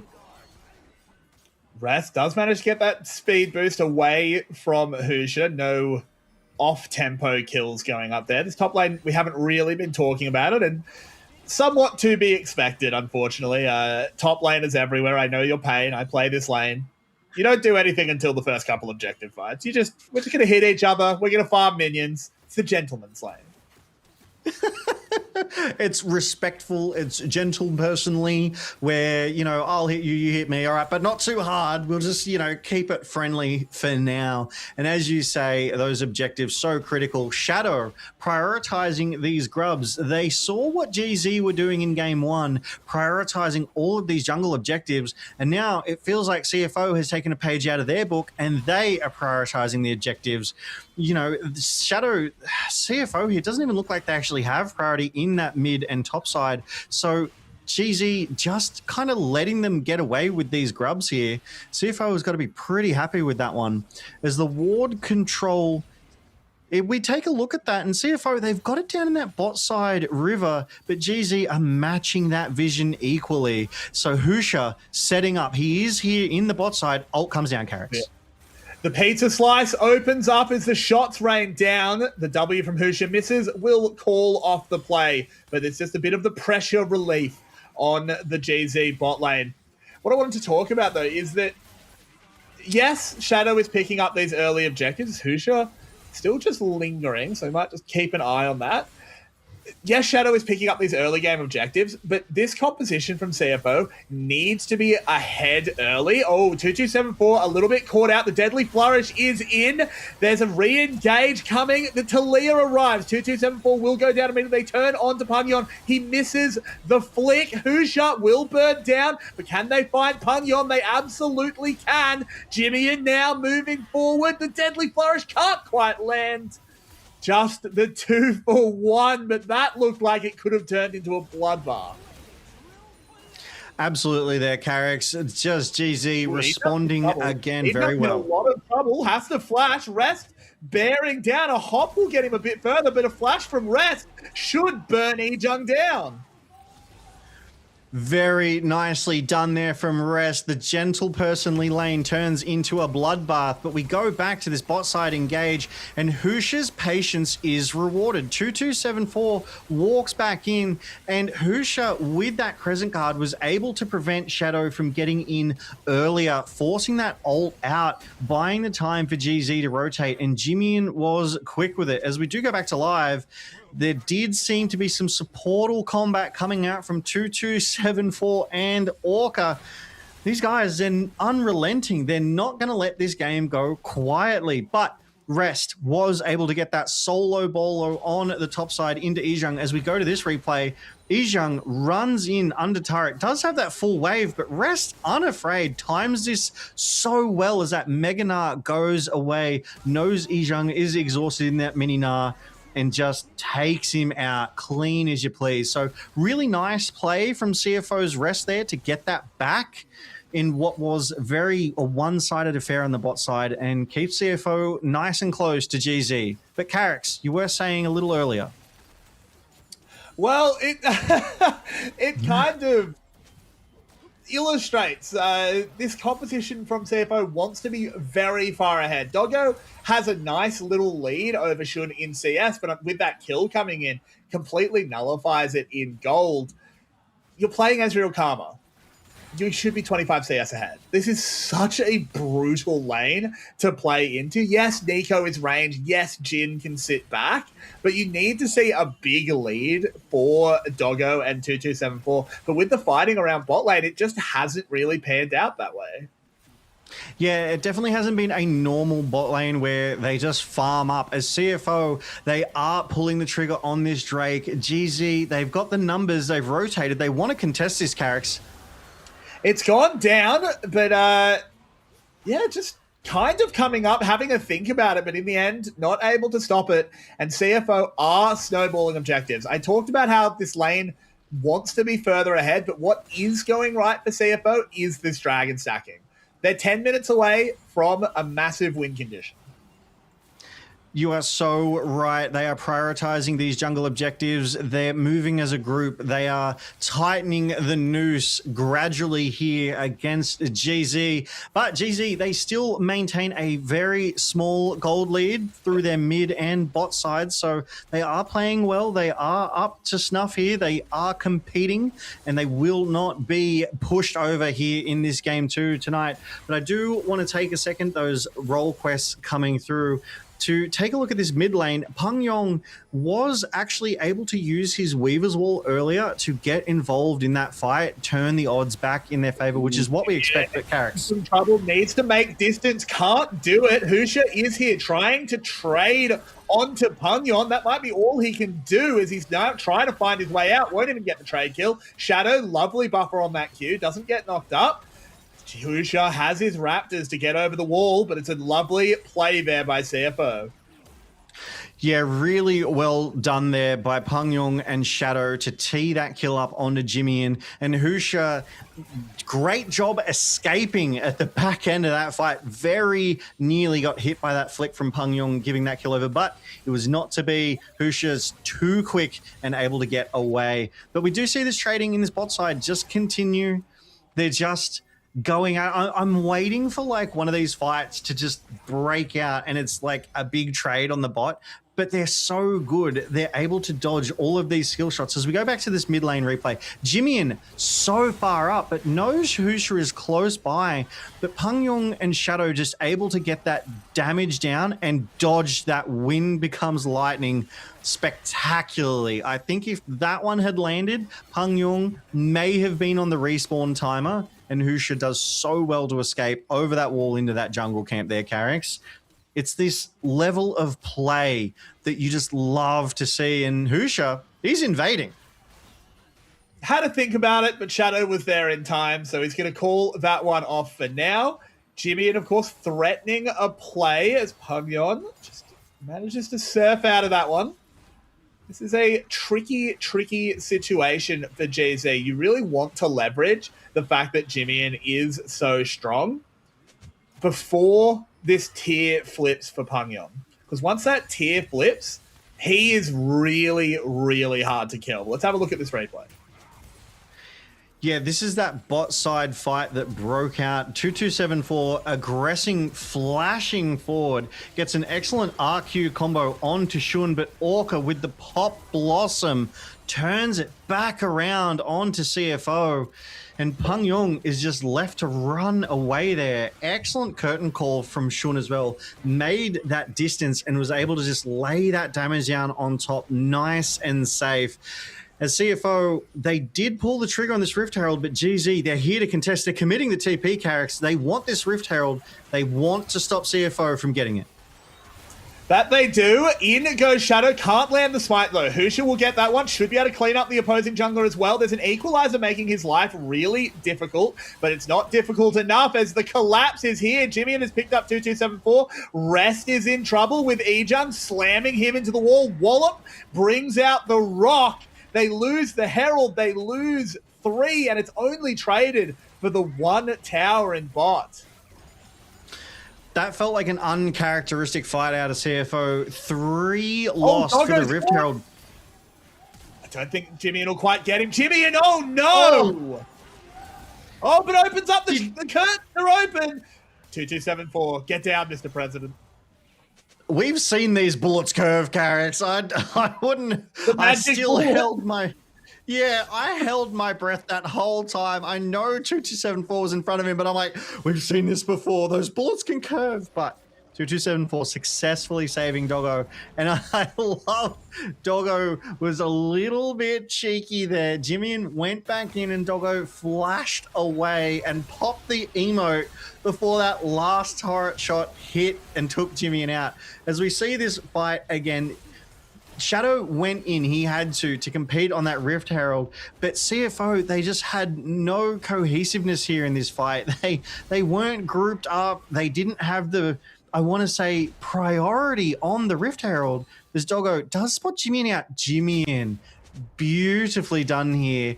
Knows he'd been spotted, was making out to recall, goes under the turret a little too confidently and is unable to finish Doggo off, but does get the flash out of him there. And Carrix, we're back to life. We're fighting over a Drake.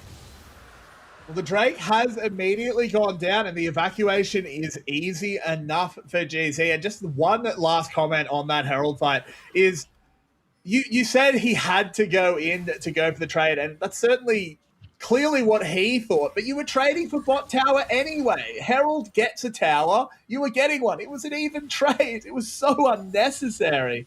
But oh well, the shot calling came in. I'm just complaining to no one. As the one big thing was Jimmy going down. That actually really mattered. Yeah, look, I'll always back the junglers in. I might be a support main, but when a jungler goes in, I'm typing, he had to do it, he had to go in. So, you know, I got to give it up for them. They're trying to get their objectives. As we do take a quick look at the gold lead, it is now 1.5k at 18 minutes, nothing to write home about. Most of that gold is in the pocket of Ijung, who has eked out a 20 CS advantage over his counterpart Rest there. So tidily winning that 1v1 matchup in the top. There's Jimmy and LeBlancs, man. They just go in and they do so much damage. But Carrick's, the next objective, the Baron, at that newly updated timer of 20 minutes, no longer 25. So we will see those objectives. We will see more fights and more scuffles. And so many summoners are up and ready to go. It'll be Flash Town. Certainly will be. These teams have everything they need, everything they want. Of course, I think we will be waiting a little bit before any big fight. 2 items for Doggo. That's a big power spike. He's already got that tier stack. Just needs to actually build the Mana Moon to flip that over.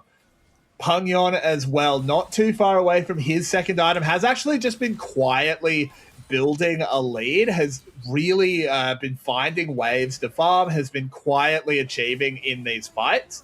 Just need to see a little bit more coordination out of CFO as Rest is in trouble. Ejung's about to go mega, slams him into the wall, hits him with the rock, and Husha is here to get the job done. Jimmy getting that top lane tower as well. And that is 10 seconds of perfection for GZ. Yeah, super well done to collapse onto Rest down there on that bot side. It does get the equalizer out of him to try and clear that wave, and then converting that pressure, that priority into the top side as well. I mean, you can't let them get away with that. GZ just got pressure in the top. They just got pressure in the bot side. CFO, it feels like they didn't have any answers to that. They didn't have anyone in a good position as Pungyon does spot out that TP. Weaver's walls away, prevents that gank coming down as Ejung was teleporting into that top side 4. There is significant vision from ground 0 here in that top side. They do not want CFO to pull an early T1 Baron on them, as they are so famous for T1 there. And there's just no vision in the bot side jungles for both teams here. So no priority, which makes sense. The next Drake isn't up for another minute and a half, and it's not like it's a sole Drake either. So both teams would be quite happy to just let this one go over, I suspect. Shadow, oof. Shadow just clearing out that vision. He's all right. He's ready to go. Shadow, as soon as he sees anyone, he's hitting that R key. He only knows one way. Shun here to clean it up. Shun as well has been been doing exactly what this Jhin needs to do. He survived lane, and now is just able to play super far back in fights, hit some catches with that W, open up the curtains as Husha finds his way in onto Pungyon, flashing over the wall. There's the Pot Blossom, not doing enough onto Shadow, but Jimmy certainly is. They keep this one going over the wall. Husha coming back in onto Rest, desperately trying to find Jimmy, doesn't do it, takes him down. There's the ultimate from the Jhin, raining shots across, will take down 2274, and in an instant, over nothing, 3 members of CFO are dead. And only for Husha, 3 for 1. Like, it was around the back of that Drake pit, but the Drake isn't up for another 30 seconds. So it feels like maybe it was a contest for vision there, but they weren't even placing the wards. As we go to this replay, Pungyon defending this control ward that Husha is trying to clear, and critically gets clipped by that wind becomes lightning, and Husha knows he has the advantage of numbers, pulls that trigger, gets that flash out of Pungyon, who has to go over the wall there. And GZ, they respond, they TP in, and just Shun is in the perfect position over the back of that Baron, Drake pit, unable to really be touched here. As we go back to live, they're still fighting. They're fighting again. This is the LCP that we know and love here, Carrick's. They never relent. No, they do not. As CFO has pulled this Dragon Shadow, charging up that big fist, needs to wait. Needs to find his way in. They need to be tracking Jimmy like hawks. The True Shot Barrage only really tags onto Husha. There it is. Zinzao securing that Drake. Now they just need to find their way out. They'll take down Shadow, and in comes Ejung, the big Gnar into his team. Doggo will trade back 1, but it is only 1. GZ don't want to continue this fight. There is no need to do so. Weaver's wall will come out. CFO are desperate. Pungyon just goes down. That felt really weird, that call there. It was late. Jimmy's still looking for Doggo here. Yeah, finds him. Ace.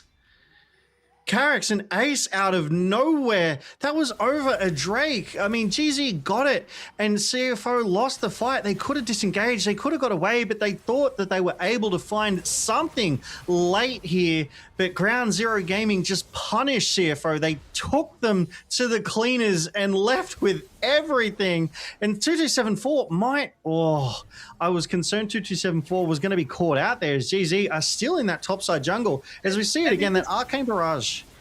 I think Carrots? the start of this makes sense. Shadow tries to get this start. It's the back half of the fight that doesn't make sense to me.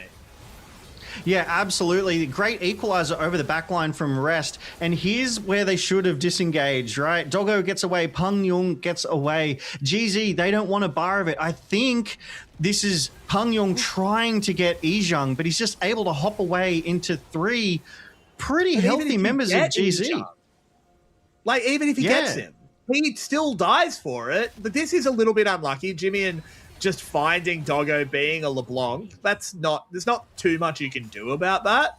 But the Weaver's Wall perplexes me. Yeah, I feel like that would have definitely been better in the middle of the Drake sort of recovery fight, as we do see CFO aggressing forward. It's a LeBlanc, though. You have to follow that CC up with the Talia. Ijung just teleports into the middle of 4, and he's safe with that full Narbar. CFO are just being denied.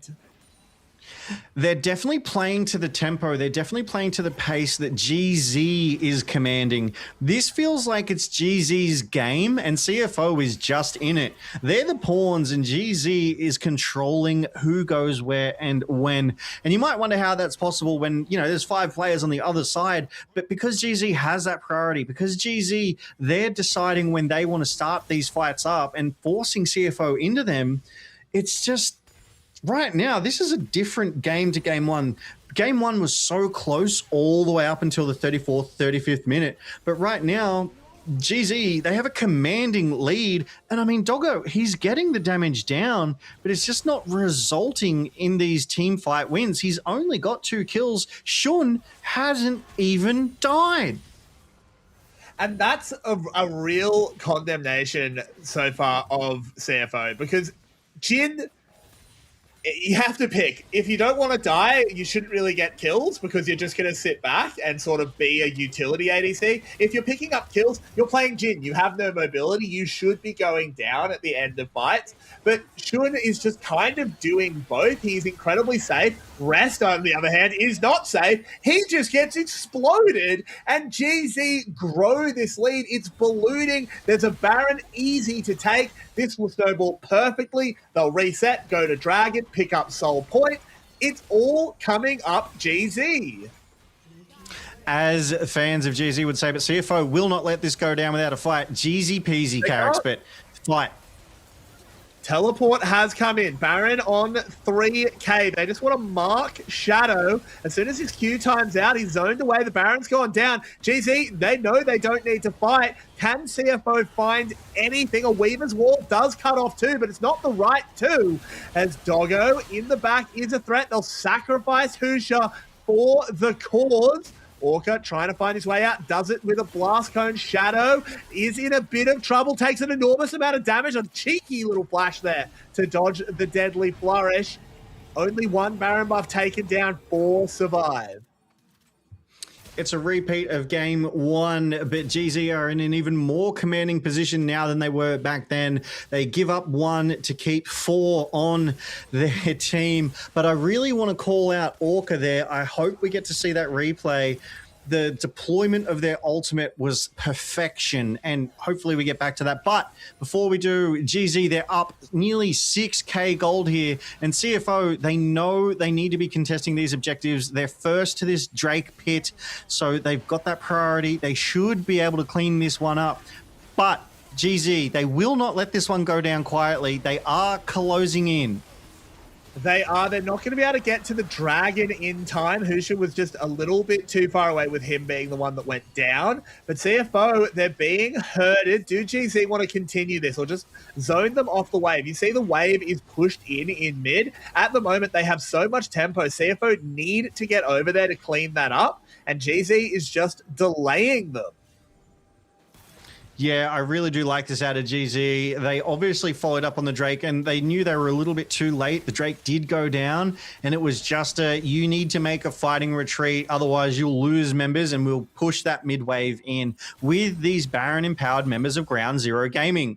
Shun is becoming quite the menace, but Jimian in that mid lane is 8-2 right now. He is doing so much work for Ground Zero Gaming. He's getting onto that back line and delivering the damage where it needs to go. And Shadow 0-4 right now does have 5 assists, but it doesn't feel like he's landing the players onto where he needs, but Carrick's. Jimian does have to flash there, wasn't able to W away with that Unraveled Earth. This is why the Talia has to be involved in every play, because it's the only way you're going to stop Jimian as your outliner. He's so strong, has a 10-stack Dark Seal. That could flip into a book at any moment, but let's have a look at this Baron fight. Yeah, so Orca uses his Pop Blossom defensively. So he pops it to keep CFO back and away and then flashes away from CFO as they're advancing. And he just bought so much time and he bought so much space for Ground Zero Gaming there to not only secure that Baron, but also this fighting retreat here. And Shadow aggressing forward nearly pays for it with like, I'm going to call that like a backflash, because he literally he kept running forward but flashed back to dodge that deadly flourish. So really good cleanup there from GZ. The zoning, being able to get the resources out of CFO to punish them in those fights in the future. Just clean gameplay. And that gold lead has started to balloon now. But we do see CFO waiting patiently. Could something come of this, Carrick's? Doesn't look like it. Pangyon just poked his head out, and as soon as the Talia is there, Jimian knows that he has to be really, really careful. The rest of GZ are on this side of the map, which might bait him forward a little bit. It's going to be who gets there first, Husha or Jimian. Husha does go first. That will put paid to the play. Yeah, really good read by GZ there. They sent every member to the top side. They were not willing to let CFO get even one kill onto Jimian right then, right there. And now, because they are all here in this top jungle, they're able to rotate between the top and mid turrets. They're now applying pressure. Carrick's.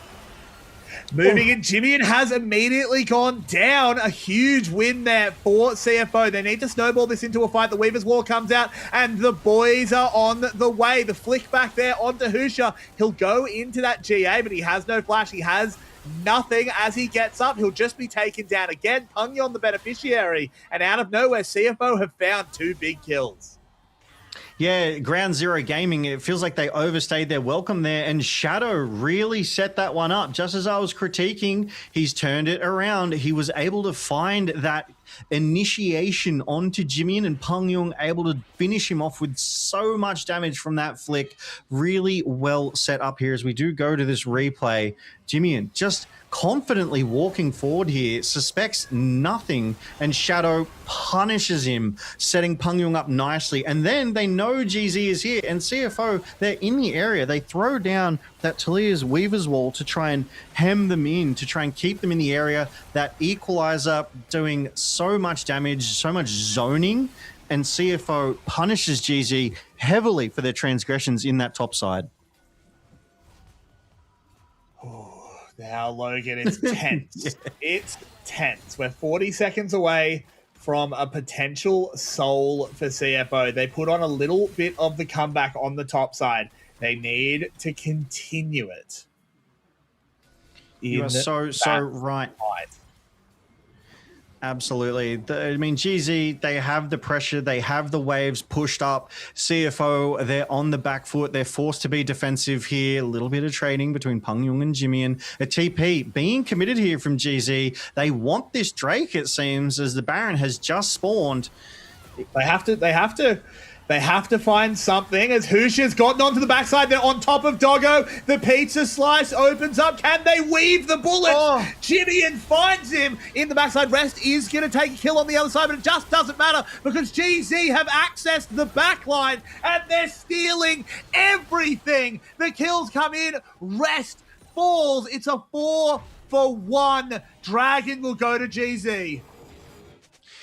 Shun entered the Matrix. He literally weaved 2 shots through every single member of CFO onto the AD that mattered, on to Doggo. Took him out clean and early, and GZ just collapsed. But the Husha engage here bought them so much space. It split the fight.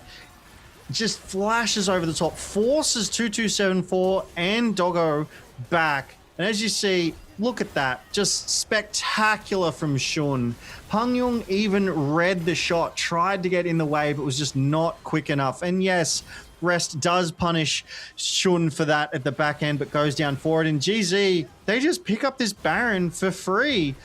CFO, they're nowhere to be found. They are wanting here in this game too. As GZ, they have a commanding lead, 22 to 11 kills. It is 3 for 3 Drakes. Their gold lead, 6,500 right now, Carricks. And I'm struggling to see a way back in for CFO. Well, I think there is only one thing that can bring them back in, and it is on the D key of Shadow. An Infernal Soul does a lot to nullify a 6k gold lead. The next dragon will be Soul.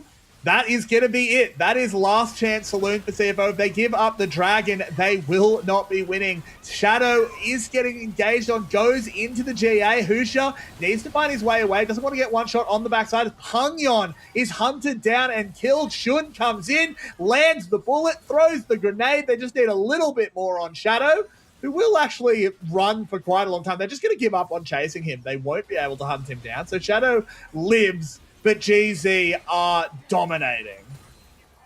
Yeah, they took that fight quite clean. They took down the GA of Shadow. They took down Pangyong. They have a 5v4 advantage right now. And I mean, Shadow is only just now recalling back to base. So he's still out of the fight for a couple of seconds. And GZ, they still have their Baron. 2274, my goodness, nearly goes down there as these cannon minions putting in some work. And GZ, they're going to pressure the mid lane as well. Their waves are in such good states. They can afford to stick around. They can afford to apply this Baron pressure. Nearly 3,000 gold now, Carricks. The only wave in favor of CFO right now is that bot side. So CFO do not have to worry about that as they put up a defense to try and prevent GZ from taking this base right now. And they have. GZ taking their recalls, happy with the push. Gonna shop and start pushing out that bot wave. But in 2 minutes, the all-important dragon will spawn. It's 8,000 gold between these teams. It's equally spread pretty much across the map as well.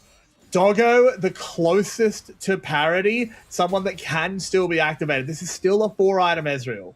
Things are dire. I'm not going to sugarcoat it, but you have a 4-item Ezreal. Doggo can play this champion to an extremely high level. A catch into Doggo taking over a fight can still get them out of this. Shadow finding a smite. If they can set up a 50-50 around the dragon, Shadow could still have the quicker fingers, and then you play it out with an Infernal. This game is not over, Logan.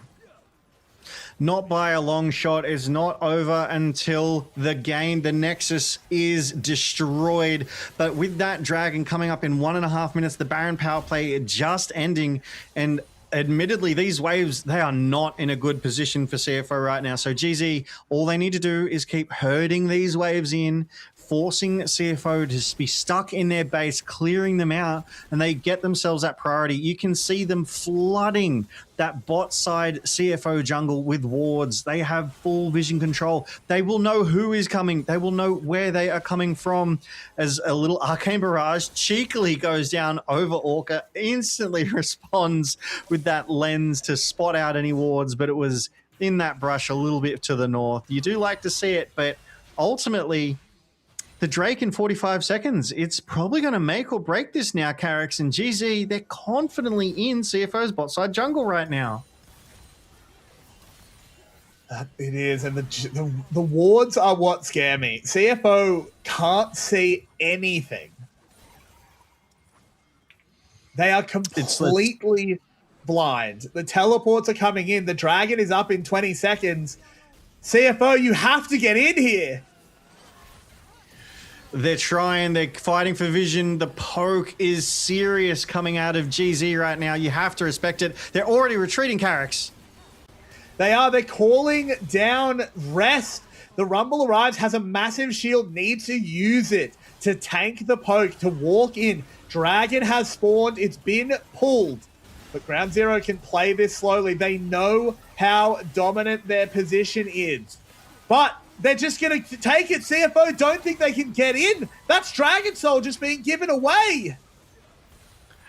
Infernal Soul secured for Ground Zero Gaming. CFO, they have to make a fighting retreat. Husha goes in. His way in, pulls the Crescent Guard immediately. Can they find anything more? Not at the moment. 1 minute on the Baron. CFO cannot even threaten the trade right now. They just have to evacuate. But GZ are going to make it hard. They're going to try and push their position, force CFO to try and take a fight. And if the fight wasn't good enough before the Soul, how can it be better after? Yeah, and GZ, they have a big wave crashing into that top side, so CFO were forced to respond. GZ positioned themselves really, really well between CFO and the base. Shadow, so deep here, but he's on his own. I don't know what he can hope to achieve here, Carrix. Ijung not spotting him out. That was close. They read it. Ijung reads that True Shot Barrage to be covering something. So now they find Shadow. They've got the boys coming in. If he dies, the Baron is completely free. This is disastrous for CFO. I can't believe this, Carrix. The Weaver's Wall tries to protect him. It's on the wrong side. It's a massive pop blossom. Oh my word. Pop goes the CFO.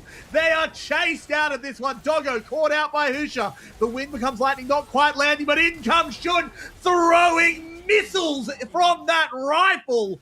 Picks up even more, and GZ bear down on the Nexus. They are 1 game away from week 2 of playoffs, Logan. This is an incredible performance.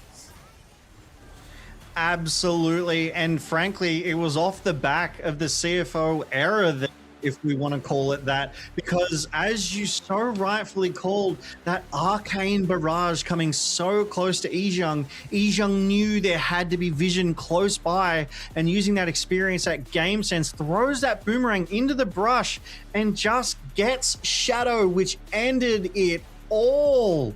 I was just saying how Ground Zero did well to sort of shepherd, to herd CFO away from the Baron, push them into base and give themselves that topside priority, and they were coming down for it. But my goodness, when they review that one, there will be some questions asked, I think, of how did we give that one away. But GZ, they did look good all game here. They started to get a little lead and they snowballed it into a bigger one before this just game-ending catch onto Shadow there, Carrix. I've never seen anything like that. It was a fantastic read by Ijung to realize that, hang on, if you're throwing the True Shot Barrage, someone can see me. Otherwise, that's never coming in. It stops the recall, just gets that fight. And, like, look, did that catch win them the game? No. They had already won the game about 20 minutes before that. But it locked things up, and it just shows the domination that GZ had. They just smashed them pretty much from level 1. Well, level 4, I suppose. Yeah, but it was the advantages they eked out from level 1 that got them to this level 4 win in this fight, and the faster rotation. One thing that I'm noticing, and I keep saying it, is rotations, right? And GZ, they just seem quicker to do it. They seem willing to give up the wave to get to these fights, to win the fights, right? And that numbers advantage is so critical. It's proving so strong. Whereas CFO, they're just not able to match them. They're not as quick. Even with Doggo and Pangyong delivering so much damage, as we saw around the 25-minute mark, those damage meters, it's just not proving I want to call effective damage. It's not getting onto the right targets. It's not taking out those ADCs and mid laners of Ground Zero Gaming. And Ground Zero, they're just putting up a dominant performance here tonight. A really clean game one. And here in this game two, they took out Shadow and with killer instinct were just able to close this game out and stomp CFO into the dirt. They just beat them down. They really did. It didn't look like CFO had an in this game. I think Husha on this Xin Zhao was basically unstoppable. He was in the right place at the right time all the time. And I think CFO had a plan with this draft, but it just got put paid as when that LeBlanc got ahead. I said it during the game, but I want to repeat it. The idea of picking Vi Talia is you go mid at level 6 and you kill the enemy mid laner. But you can't kill a LeBlanc that's ahead. She always gets away, or at the very least, she kills one of you, and it's a 1-for-1 trade. So they couldn't go for it, and from that point on, I think Shadow looked a little bit lost. Yeah, Shadow did have some odd engages, but speaking of odd engages, this highlight, Peng Yung looking for more on the backside of a fight that they lost. I really think it was to try and get Yizheng, but as you said, even if he was able to find Yizheng, he was still going to go down and still lost that value. But the Matrix was in Shun's favor. These curtain calls consistently getting value, getting kills. Shun was on an absolute tear tonight on this Jhin, proving that it was absolutely the correct pick and not going that Sivir that you called out in the pre-draft. I did like Peng Yung on Talia. He was active. He was getting these Weaver's walls down, but Orca was just better. Aggressive Pop Blossoms, defensive Pop Blossoms, you name it, Orca was engaging it.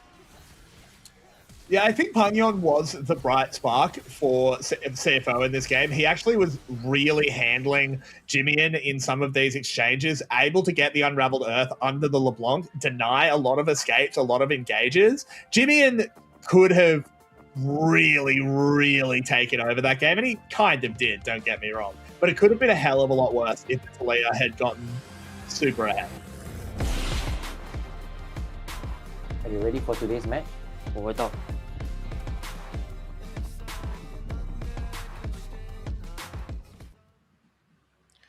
What is going on? Where are we going, Carrix? Your guess is as good as mine, I swear. Well, I don't know where we're going, but one of our teams that takes this playoffs that will qualify for Brazil, will qualify for first stand. So make sure you get around your favorite team, cheer for them, throw up the hands, scream in the crowds, because we will get to cheer one of our LCP teams on at first stand. But we are set up. We are on match point. Ground Zero Gaming is currently 2-0, and we will find out if they can take this in a clean 3-0 right after this break, because here in the LCP, we're made for this.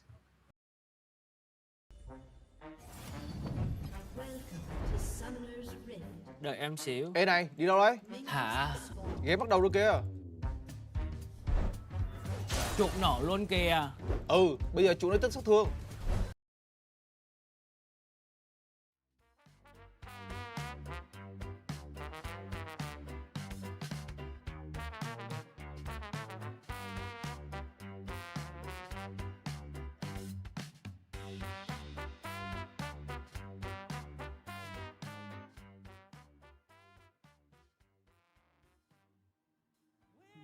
大家好，我是帕芬奈，我今天要教孤立新年快乐，恭喜发财，红包拿来。哦 again. 恭喜发财，恭喜发财。哦 good， 红包拿来，红包拿来。哎 good， 恭喜发大，红包again， 恭喜发财。恭喜发财，红包拿来，红包拿来。恭喜發財，紅包拿來。You can say chúc mừng năm mới, chúc mừng năm mới. năm mới, Yes. vạn sự như ý, vạn sự như ý, Yeah. như ý. Vạn sự như ý, 왕수 누이 예 춤은 남말 왕수 누이 yes It's easy. Only 2 words. Buone, feste. Yeah. Now you put it together and you say it. Buone feste 翔さん明けましておめでとう明けましておめでとう。日语也行啊，我也会啊。 Happy New Year's in Korean. You can say 새해 복 많이 받으세요. 새해 복 많이 받으세요. Yeah, that's perfect. 새해 복 많이 많이 받으세요. 새해 복 많이 받으세요. Yeah. In Việt Nam say chúc mừng năm mới. Chúc mừng năm mới. Chúc mừng năm mới. Yeah. Chúc mừng năm mới. Yeah. 恭喜发财恭喜发财恭喜发财恭喜发财恭喜发财 good yeah 恭喜发财恭喜发财 an khang thịnh vượng an khang thịnh vượng an khang thịnh vượng an khang thịnh vượng an khang thịnh vượng an khang thịnh vượng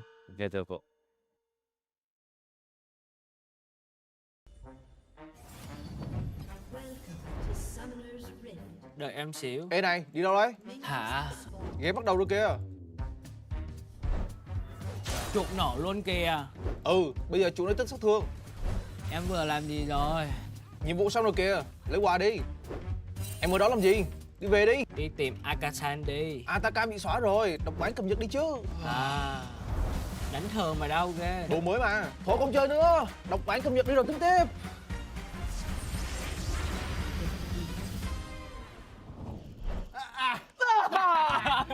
やっとラップが緑になったって初めてこんな長いパッチノート見たなって思って我觉得最大改动是任务吧，因为这样前面就换线不了了，只能先去做任务。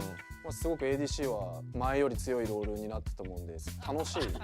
确实上路有点少，他船长后面有点游泳，现在节奏跟之前完全不一样。クエストの影響でサップが起きないっていうので、こう連戦がより頻繁に戦闘が起きて、主導権を得るためにこう戦うことが増えていくと思うので。Phiên bản này thì sẽ cho khán giả coi được rất nhiều kiểu giao tranh này kia vui hơn mấy mùa trước.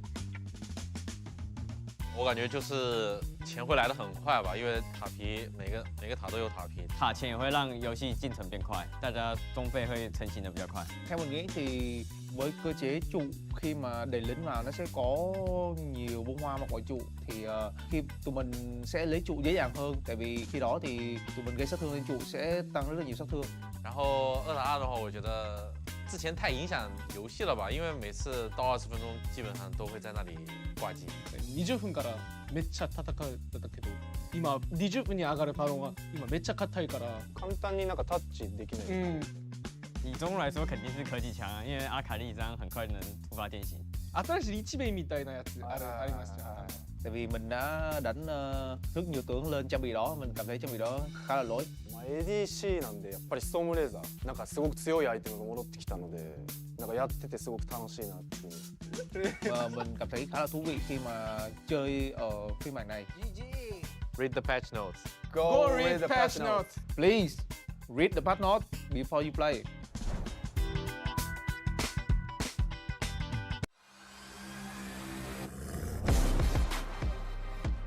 Shadow, any spicy picks for today? I'm going.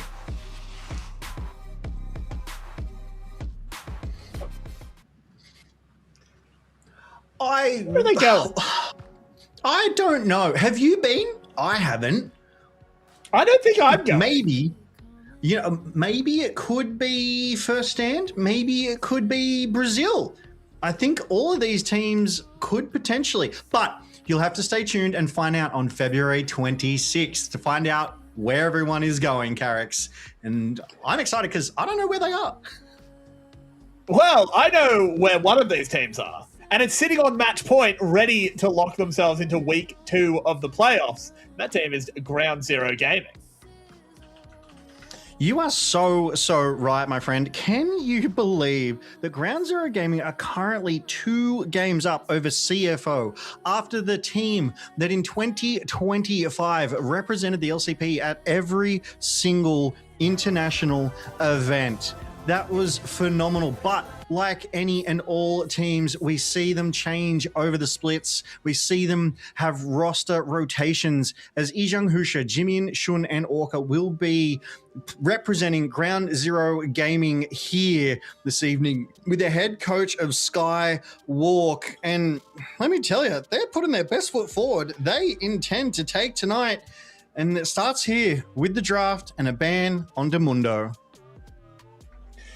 I think that makes sense. As we start getting pushed down the jungle pool, we take out the Mundo. That is something as well that is super plug and play. I think that's always really good for junglers. I think Xin Zhao is the exemplar of being plug and play, but Mundo fits in super well as well. The Azir is just going to continue to be banned out. They're just not going to let Pangyon get onto a really dominant control mage. I like that. Pangyon, as I said, in the last game, his Talia was the bright spot. So I think choking out his champion pool even further makes a ton of sense. I mean, Pangyon was also the bright spot for CFO in game 1 on that Akali, was just able to find those picks, able to turn those tides. And so it does make a lot of sense for Ground Zero Gaming to target out Pangyon. And quite frankly, I think CFO would be proud to have Pangyon as their mid laner. He's doing a great job in the footsteps of Hong Q, who was their mid laner for 2025. He's definitely putting up a strong case to be that strong mid laner that they need. But CFO, they just need to put a couple more pieces together. They just need to find that synergy, get through some of these communication hassles that they were alluding to in some of the pre-roll that we have seen. But some more bans. Jungle Jace banned away. Malphite banned away. That's 3 more junglers. So they are really attacking Husha here with these bans, Carrix. The thing about that, though, is you are sort of also attacking Shadow, who so far has not had the greatest series.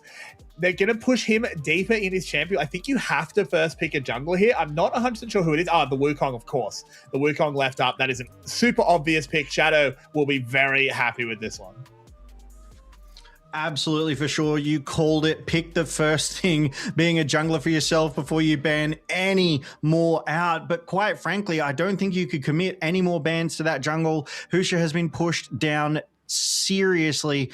I think they need to take a look at Shun as well, because Shun has just been running this rift. Game 1 on that Yunara, staying at maximum range, dealing the most damage in any game in that game 1. And then this Jhin of game 2 put in such a phenomenal performance. I dare say they have to take a look at that AD champ pool with their round 2 bans. The blue guy Rise banned away, Aatrox, and we've got the Nami coming through for Ground Zero as well. I like that pick because if nothing else, it takes it away from 2274, who has proven to be so effective on that champion Carrix. That it does, but it gives the Aurora over to, I think that'll be on Pangyon.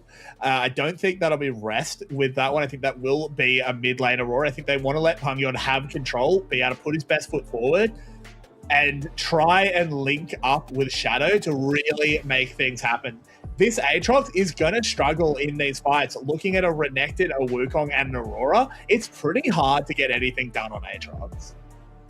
And we have seen, as you've alluded to, this Aatrox has been sort of an underperforming champion in the LCP during our split, but it does have a 100% win rate with Husha. So if anyone can get it across the line, it will be Husha here tonight for Ground Zero Gaming.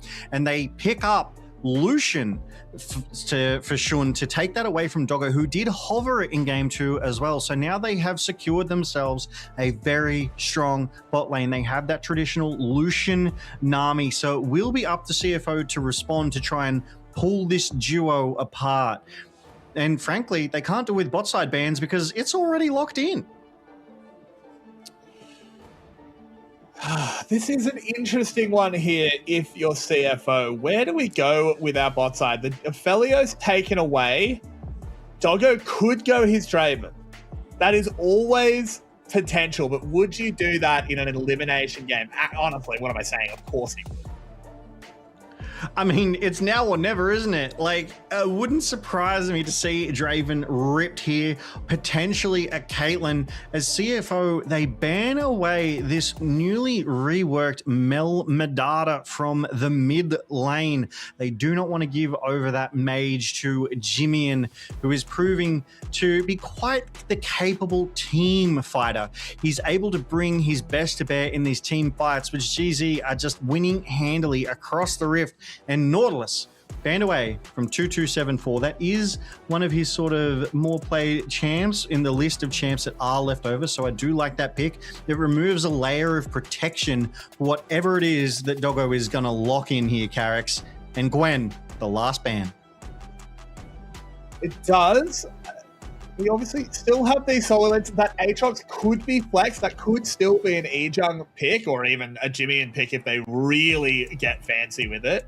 Though I don't necessarily expect that. Jax would be interesting. Gragas, I think, actually makes a lot of sense here. Just really good disruption to otherwise what is a clear jump one person and murder them comp. I actually didn't even think of Gragas, but I really like it. Yeah, I mean, hasn't even seen the rift here in the LCP split one. So it is definitely what feels like a deep pocket pick coming out here. And it's the third game. I feel like GZ, they're drafting themselves their best possible chance to win this game 3 and leave absolutely nothing left. As we do see CFO, they hovered the Ziggs. Nyla there, Samira, they're toying with me. They won't let me talk about the lock-in. It's Ashe. Ashe Seraphine, yeah. This is a hell of a composition by CFO.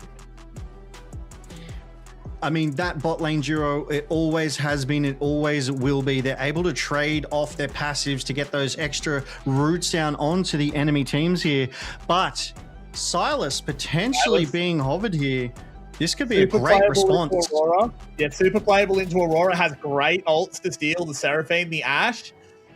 I love the Silas. Jimian, show it to us, baby.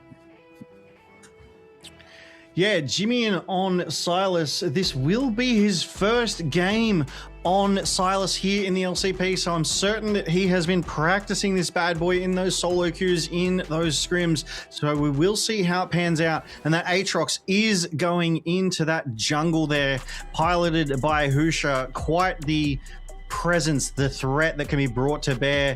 These drafts, I like both of them. It really does feel like this one could be anyone's game tonight here, Carrix.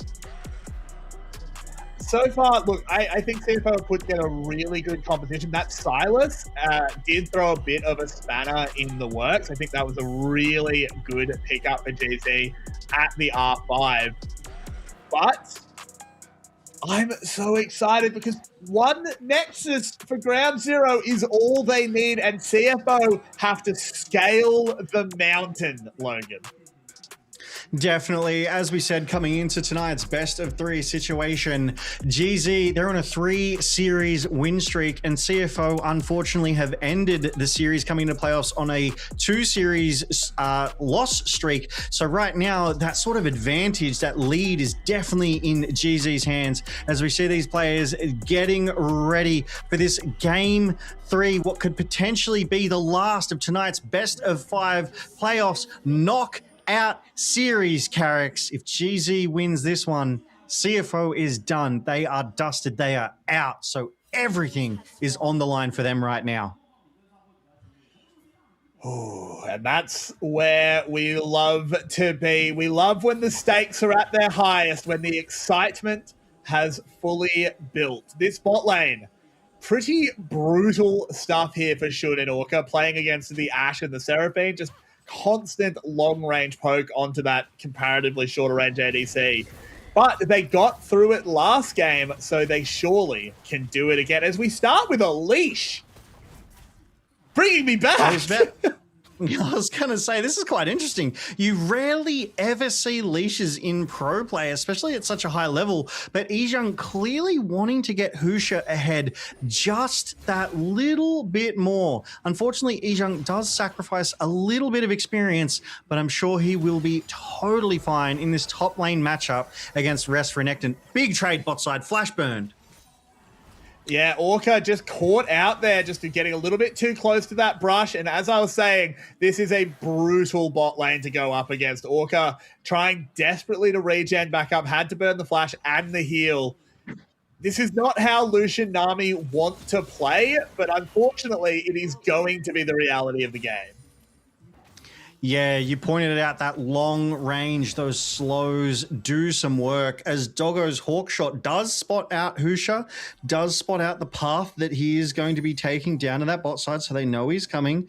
The ward as well, nice and deep in that jungle camp, and Rest has a lot of priority in that top side there, just bullying Ijung under his tower. We do see Shadow, though, coming down. He will be spotted out by this ward and is a little too late to get to that red buff. Husha, though, currently has both buffs, so nicely ahead. I almost think that he would be able to take a one-on-one if Shadow were to go for it, but he just goes for that invade to steal that camp away, and I would expect him to make a retreat before Husha is able to respond. Yeah, Husha dropped his Raptor camp to make sure he got there in time, was recognizing that there was just priority everywhere for Shadow. His bot lane was super pushed in, the mid lane was super pushed in. Any confrontation, Shun really playing on the edge there. Does manage to get away, will be able to get the recall, but a brutal lost bit of lost CS here as a wave will hit the tower. There's no real chance for Shun to take it. He's lurking around, hoping that Doggo backs before this wave dies so he can come up and just sort of grub what he can. But it isn't going to be the full wave. He is going to keep being pushed back. And now Ijung and Rest are battling, but Husha here to bail his top laner out. Ground zero, this is a brutal early game. This is the start that CFO needs, getting priority in every single lane, eking out small advantages across the rift as that cheeky TP just coming through. And Shun still here in lane, refusing to lose much CS or as much experience as possible. Husha was waiting around. He is in that top side, but Shadow is making his way, clones over the wall. I've seen better smites. Let me put it that way. As doesn't get that steal. Shadow able to reclaim his Krugs. As things begin to equalize, as the levels come in, GZ is able to fight back in these lanes. Yeah, and I do love seeing Ijung on such a different champion as well. Obviously, we've called out Ijung on that Ambessa a few times, where he went absolutely god mode earlier in the season, but seeing him on a Gragas is something that is so stylistically different, and it's nice to see him play that into such an effective top laner that is Rest. And right now, he's actually trading very, very well. He could turn that around late in the game, and we all know how good the Gragas Bomber can be at making or breaking these fights. We've talked about it before. The theory of the circles, the bigger circles, the more circles they win. But not to be outdone, Pangyong has one of the biggest in the game as well. That he does, but of course the Gragas interacts really well with the Aurora. If you knock her out of her ult, can sort of just cancel it early. As CFO bearing down on GZ again, just using the strength of this Ashe Seraphine, just constantly harassing, constantly building priority, building the lead. You love to see it. This is the CFO that we were expecting, as a terrific hawk shot comes in and spots out Husha. Venn diagrams, we love it. Yeah. It's the intersectionality of pro gamers, right? And they're all right there in that very, very small cross section, because there's so few that are at this level, and it is our privilege to watch them. But CFO, they're going for this first Drake. Husha gets the ward down, sees Shadow, and goes, you know what? Nah, maybe that one's not for me. So Doggo and 2274 doing really well there with all that priority in that bot side, able to rotate around and just help Shadow guarantee that first Drake for themselves here. It is 2 minutes to the next scrub, so I imagine Husha is going to go back out onto the rift, onto his top side, get his clear in, and then work towards those grubs. But yeah, this pressure that Doggo and 2274 are able to apply in this bot side is starting to net them a healthy advantage. Nearly 20 CS up for Doggo here. So Shun has got an uphill battle. And one thing I just noticed that we probably should have spotted earlier was Punyon doesn't have teleport. He's bringing the Ignite. He wants to hard win the lane, cut that Silas's healing. But if this game goes long and he doesn't get super far ahead, that's a pretty significant thing to not have. Yeah, you're so right. Not able to get back out to lane as quick, not able to be in as many places as often, could definitely give Ground Zero Gaming that tempo advantage. And that's something that was so critical in game 2 as well. Once they got that small lead at the start, they controlled the game. They decided what fights broke out when and where. Oh, Carrix, the prediction, the cleanse. That was beautiful. Does well, but it doesn't really change the reality that he is almost 30 CS down and being forced out of lane. Shadow having to flash over the wall. The wings are spread by Husha. Moving in, the Cyclone has already been used. Jimian has one of his own going on to Punyon.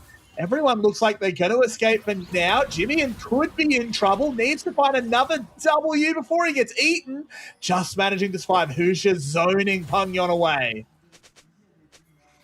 Well played by both there, engaging and disengaging. Pungyong playing that long game, just narrowly missing on getting that final killing blow onto Jimian. Jimian able to escape quite tidily. I did like Shadow's use there of the clone into the Cyclone, the flash over the wall as well. He used his skills very smartly to be able to escape the world ender that Husha had pulled the trigger on, ready for that engagement. As we go back to top side, they're just scuffling as top laners do. And here in the bot side, Doggo aggressing forward onto Shun, but it's just to buy themselves that priority. It's just to get themselves back in a fighting position for this lane. And GZ, I feel like they're playing respectfully. They know what they're up against. They know that they need to have this sort of slow start to the game before they're able to really ramp in the mid to late game.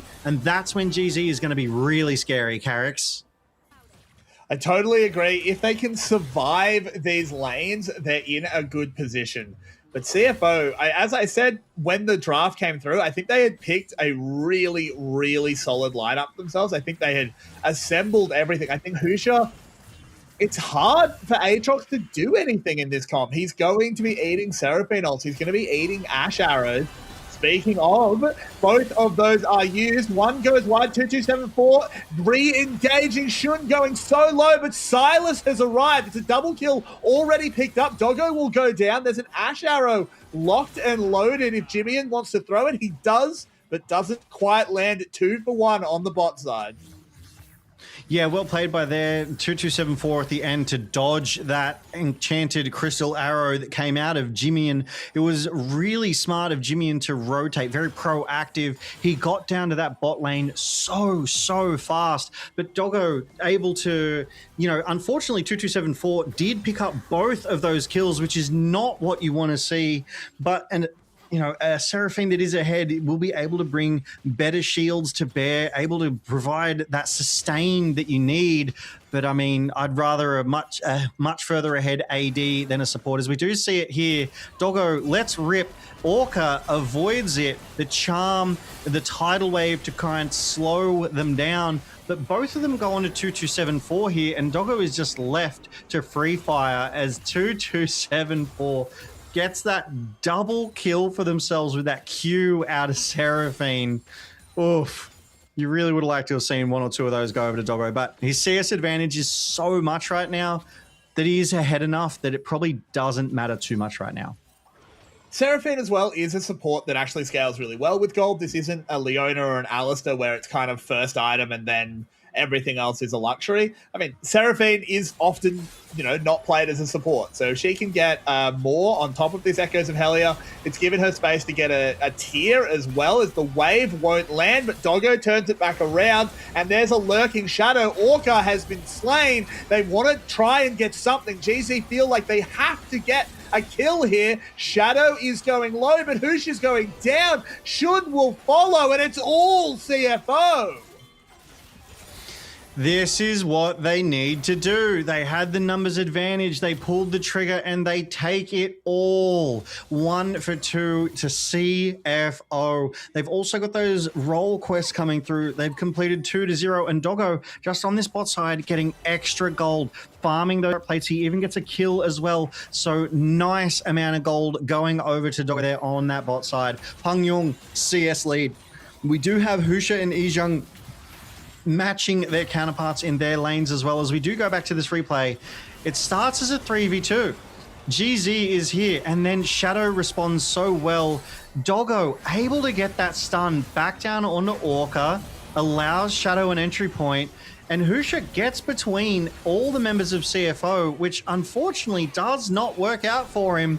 But I think Shadow getting that double, he would be more than happy to go down there, netting himself quite a healthy amount of gold. And as you've called out before, it felt like Husha was almost ineffective in that fight. I think it was the numbers disadvantage, though, speaking right now. So we'll have to see what it turns out to be in a 5v5.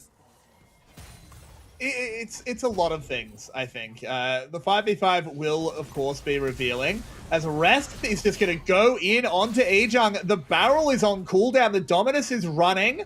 Yizheng on the go. It does manage to land that slow. We'll get to safety, but look at the tower damage. A dragon going down as well. Husha could go for the 50-50. I don't think he should. He is going to go over the wall. There it is, secured by Shadow. Shun is on the run, and Husha should be able to find a way back out. Miracle that he survives.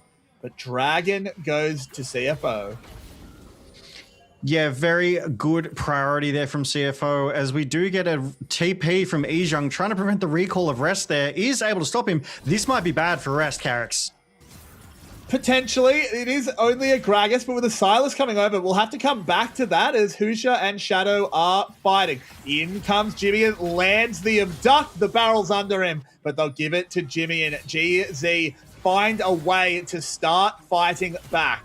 But the fights will just continue as in they come. They're all around the bot side. Husha is desperately trying to make something happen, but can't do it. Jimmy moving in, has access to a Seraphine ult. Won't throw it out. Won't go in 1v4. The recall channel on a ward, though. Yeah, but I don't think Peng Yon's the target he wanted. This is better. I'm liking this. We're seeing Doggo get involved a lot and early. He has been a part of all 7 kills. 2 going over to himself, 5 assists. That is a 100% kill participation. This is a different Doggo that we are seeing right now compared to games 1 and 2. And it's because this composition works so well for him. That Enchanter able to sustain him. As we do go to this replay, Yizheng, yeah, Rest maybe looking at the shop there, not reacting quickly to that one, but it would be a surprise to anybody there. Rest just caught trying to recall. Yizheng committed that teleport for it as another fight breaks out bot side in live. It's Jimmy in and another replay. Yeah, as we see. This is a lot of fighting in bot side. There's actually a huge brawl breaking out. I can see Flash coming out. Gets one. See Shadow going down. Husha desperately fighting onto Peng Yon. Does land that other knockup. Does he have the room for the third? No, not quite. Peng Yon will escape, but GZ did fight back there. Yeah, really well done by them. That was a really long, drawn-out fight by Shadow and Peng Yong with Husha, and I believe it was Jimmyin on that bot side. A TP being committed here by Jimmyin to get to this bot lane, to just take advantage of that priority. These top laners, they're still scuffling in the top. I don't think they've left their lane yet, Carrix, as a fight is breaking out in mid. It is. This is CFO trying to leverage the strength of their bot lane to get more damage onto this tower. If they can break the mid lane open before a Rift Herald is needed, that is a huge advantage. Orca gets stunned up, but Jimmy arrives at the perfect time, misses the abduct, but lands the enchanted crystal arrow. But that is not what you want. He goes down to Doggo, who is only getting bigger and bigger. That Kraken Slayer absolutely putting in work. 1.9k gold lead onto Doggo alone. CFO racing ahead at 3,000 gold at 16 minutes, and it looks like they're going to net themselves this Rift Herald. They have started it. Husha is in the area, but Rest has so much priority that Ejung's not going to be able to leave lane. As we go back to this replay, Jimmy has that hijacked Seraphine ultimate onto Peng Yung. Peng Yung able to turn around and deal so much damage back to Jimmy, but Husha is in the area and is able to prevent that kill getting onto Jimmy as he is forced to flash away. Peng Yung put on the back foot, has to run, and Husha very nearly takes 2 here in this turnaround. That's a fight that CFO wanted, and frankly, without Husha, they would have got that kill. 100% they would have, but we do see the difference as, oh, he actually got Pungyon in the end. I somehow missed that as likewise play out of Husha. Husha getting involved, and we can see the difference with this Aatrox when there's not an Ashe and Seraphine for him to fight through. That's what I'm still looking at, is how he plays around the Seraphine ult, how he plays around the Ashe ult and the Ashe slows. But if Husha can navigate that, you can see he knows what he's doing on this pick. Yeah, for sure. It's absolutely that utility that Ashe and Seraphine can bring, those roots, those slows, those charms, those stuns. It just makes it so hard for anybody to walk into. And I mean, Hoosh is going to be the number one that has to walk into that, potentially the Gragas, but I would imagine he would be finding inventive flanking angles as the third Drake of the game is about to spawn. GZ has so much bot side priority right now. Surely CFO don't want to contest this, but Doggo is in that mid lane. He is going to try and get that priority, and Shadow has a great flank angle here, Carrix. But GZ, I think they suspect something is up. They don't have that hawk shot to give them that vision that Doggo just bought for CFO. They're sniffing this one out. Jimmy is lurking, but will be on a ward. So they know exactly where that Silas is. Ejung in the middle of 2, drawing a huge amount of attention as Rest gets chunked very low. This is a great start for them, but oh, it turns around immediately as the combo comes in. Jimmy is removed, and GZ have to evacuate. They can't get Husha out. Ejung desperately tries to fight for his jungler, but it's only to his own doom. And CFO, frankly, are stomping this game. That was an absolute routing there, Carrix. 3-0, and they get their third Drake of the game. CFO find themselves on sole point right now, Carrix.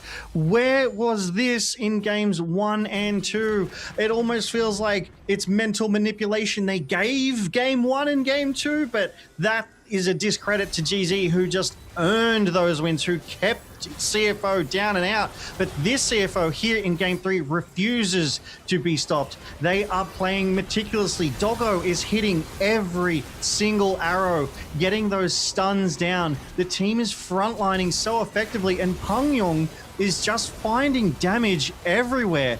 Husha, as you called out, is struggling to find an in, and CFO, they've got that killer instinct about them. They are willing to flash forward, play aggressively, and get these fantastic engages and initiations. And you look at this damage, that tells the tale. Unfortunately, that Silas just unable to get in there. Jimmy had no contribution in that fight at all. And I think what's interesting is that I think this is what CFO tried to do last game. Last game, Ashe, I think, was banned in the second phase of bans by GZ. So they went with that Ezreal Karma. The theory of that lane is really similar to the Ashe Seraphine. You're long range, you throw out an enormous amount of poke, and you dominate from level 1 and get massive leads. It didn't work in game 1 as Husha Does get over the wall, but he's still in trouble. But it didn't work in game one because Jimian got ahead. And now we're seeing a world where Jimian doesn't get ahead and they just constantly dive forward. Orca will go down. Ejung's in trouble. He's a tanky Gragas, but he doesn't look tanky in front of them. Throws out the big bomb just to try and hold them back. But it still just kills and kills and kills in the favor of CFO. Absolutely. They take 2 there from that very messy, very scrappy fight that broke out just south of that Baron pit. And you see the vision. CFO, they've got it all down there. So they knew where GZ was. They knew what they were doing. And as we saw, Doggo did let rip with that crystallized enchanted arrow. Unfortunately missed, but counter to that, Orca threw the tidal wave down, and CFO, they all saw it coming. They were all able to avoid that sort of engage tool that could be so powerful for Ground Zero gaming.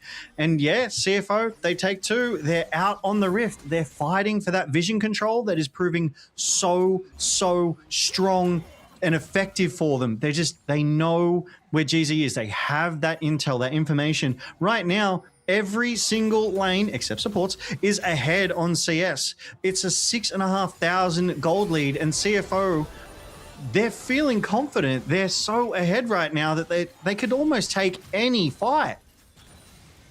And I think they just need to keep taking any fight. It basically only gets better for them if they can force GZ out, if they can catch them on Hawkshot vision. They get a long-range arrow, follow it up with the Seraphine ult. Basically, anyone on GZ dies in like 1 rotation of spells. They're just going to start the Baron. GZ, if you want to fight us, cool. We'll take 5 kills. If you don't want to fight us, cool. We'll take a Baron. It's win-win for CFO. Absolutely. This is the wallet diff. This is their priority as it is spotted out now. The Baron is less than 50%. Rest is playing bouncer right now, Carrix. In goes the wave. Baron is secured. Rest full heals off that Cull the Meek. The barrel will just hold them back for a moment. Jimian with a good dodge, but it's just GZ running away. CFO, 7,500 gold up at 23 minutes with a Baron secured. Yeah, and a really good disengage coming out of GZ there. Obviously, they wanted to contest it. Rest just bounced the whole team, did not let them pass. That Sterix providing so much shielding as well. And GZ, they read it. They were like, we can't get in. There's no point, fighting at the back end here and losing anybody. So they just disengage and they're back out onto the rift as a full team of 5. But Shadow here might have found an angle onto Husha. And we do see Pungyong walking down. Ooh. Caught out on Shadow. They're going to try and turn something around, but they really can't. So it's just the Cyclone being burned. A very, very minute win for GZ, but we've got to give them something. Yeah, I mean, they were bringing the numbers to bear. The wards did spot them out, so it was a good idea from CFO and a smart play to back off that fight, but they're not done yet. They look ready to scrap here, Carrix. That they do. So they're going to try and solo out anyone they can, deny as much vision as humanly possible before this Drake. They can't give up Baron and Soul. At that point, you may as well just call it a day. GZ, I mean, you shove your chips on the table and, I don't know, maybe 2-7 wins for once. Because right now, this would be Soul point for CFO. They are starting to herd GZ away, this tidal wave carries. And Soul has been secured. Cloud Soul for CFO. Shun has been hunted down by Rest. And the rest of GZ are being corralled into this one. A second for Rest. Doggo gets 2 of his own, and it's just Jimian left. A triple kill for the Croc. Oh my word, this is a dismantling. A clean ace goes over to CFO off the back of securing themselves that Cloud Soul. They are now that much faster around the rift. They're going to be able to push this wave in. They're going to take so many turrets right now. They're on bot, they're on mid, and we do see Shadow rotating to that top side just to try and catch that wave and help push that in. But my goodness, the damage CFO is about to do right now. They got that bot side tier 2. They're pushing the inhibitor turret. They may let this one go. They're pushing using that mid inhibitor turret as well and secure that. So much gold, nearly 6,000 gold off the back of this Baron power play. That's one of the biggest we've seen. What a routing here from CFO Carrix. I mean, let's have a look at this replay. It basically can't go any better here for CFO. Yeah, Rest gets a really good angle, and Doggo gets that Enchanted Crystal Arrow on Ejung, preventing him moving forward. Rest just does such an excellent job of herding GZ away from this Drake. I really want to shout him out there. He earned those triple kill that he got there.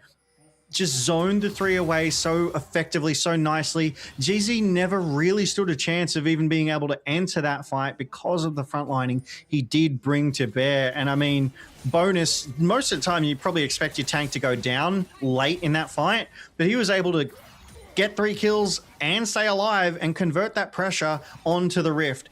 A Soul, a clean ace, a 5-6k Baron power play, CFO very strong right now. Could be the start of something, but the wallets are too powerful. Jimmy doesn't land that Seraphim. They do manage to fight back. GZ, please! No, it's just not there. CFO are too strong. The perfect start to a fight for GZ turns into a 5-0 ace from CFO. They come down, and Logan, I'm gonna say it. I'm gonna say the cursed phrase. We have a series on our hands. You are right, Carrix. This game was not so GZPZ. CTBC, Flying Oysters take game 3. And oh boy, as you said, we have a series on our hands, and I am so happy to see it. Arguably, Carrix, this was the most one-sided game we've seen tonight. CFO turned up, they got the comp they wanted, and they were able to just apply it to perfection against GZ, Carrix. That was just a complete stop. I think the draft was exactly what CFO wanted. They were ahead in every lane. There was nothing GZ could do in that game. And now it's a bit of a mental test. You're still up 2-1. You are still ahead in the series if you're GZ. You've just got to be able to bounce back from kind of getting your teeth kicked in and just be ready for game 4 to try and take this one home. For sure. I mean, it is still match point for GZ. They literally still only need to win one more game. But let's take a look at these damage meters. My goodness, Doggo and Peng Yung, absolute monsters in this game, able to put that damage down so effectively. And this bot lane, as you so rightfully called out, was so dominant into this Lucian Nami that it really wasn't even close. Shun was shut out of this game. They had to keep sending multiple resources down to the bot side to even try and get them back in. But every time CFO had the answer, they read the plays, they brought the numbers to bear, and they were just able to shut GZ's bot and jungler out of this game, Carrix. Completely out of this game. And I think what is going to be interesting is we're now in the 4th game of a fearless run. How does CFO do this again? I think the plan is really clear. It's pick very strong bot lanes to get Doggo ahead. It didn't work in the first 2 games. It worked to perfection in game 3. But what else do they have cooked up? What are the combos still left available? I mean, there's definitely still a Felios on the table. There's still Caitlyn, and there is still Siva. There's still Draven. There's still plenty of options for ADs to go towards. But these champ pools, as you said, this fearless ban, we're going into this game 4. They are taking a hit. We are deep into uncharted territories now, because this is the first game 4 that we have seen here in the LCP, this split. So this is the most champs that will be banned away. We are now going to see some really interesting comps, some interesting drafts coming through here, Carrix, but I really want to see Doggo enabled. I want to see him on like a carry that he could just hard win on. Something I feel like the Siva could do it. We just need to see him paired with potentially a Bard. Bard has actually been banned away all game and hasn't even played yet. I think Caitlyn is the big one that I'm looking at because I want to see bully lanes. Obviously, Doggo has a very good Aphelios, but I think what CFO is indexing into is the bully lane. They don't want to just scale. They want to have games like that game 3 where they can just really stop them, and Doggo just leads that with that charge. Absolutely, and Caitlyn is definitely one of his better champs, I dare say. He has always put in such solid performances on that one, so it will be interesting to see if they're able to secure that Caitlyn for Doggo. But also, on the flip side, you know, GZ with their draft, it didn't look like they were able to put anything together to respond to what CFO brought to bear. So I would love to see them get some of their more favorite champions, if you will, but it's going to be so hard because we're so deep in the champ pools. But we will find out in game 4 right after this break, because here in the LCP Carricks, we're made for this.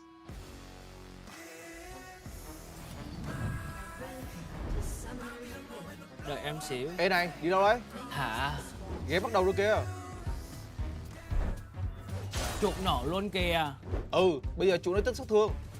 Em vừa làm gì rồi? Nhiệm vụ xong rồi kìa, lấy quà đi. Em ở đó làm gì? Đi về đi. Đi tìm Akasan đi. Ataka bị xóa rồi, độc bản cập nhật đi chứ. À, đánh thường mà đâu ghê. Đồ mới mà. Thôi không chơi nữa, độc bản cập nhật đi rồi tính tiếp.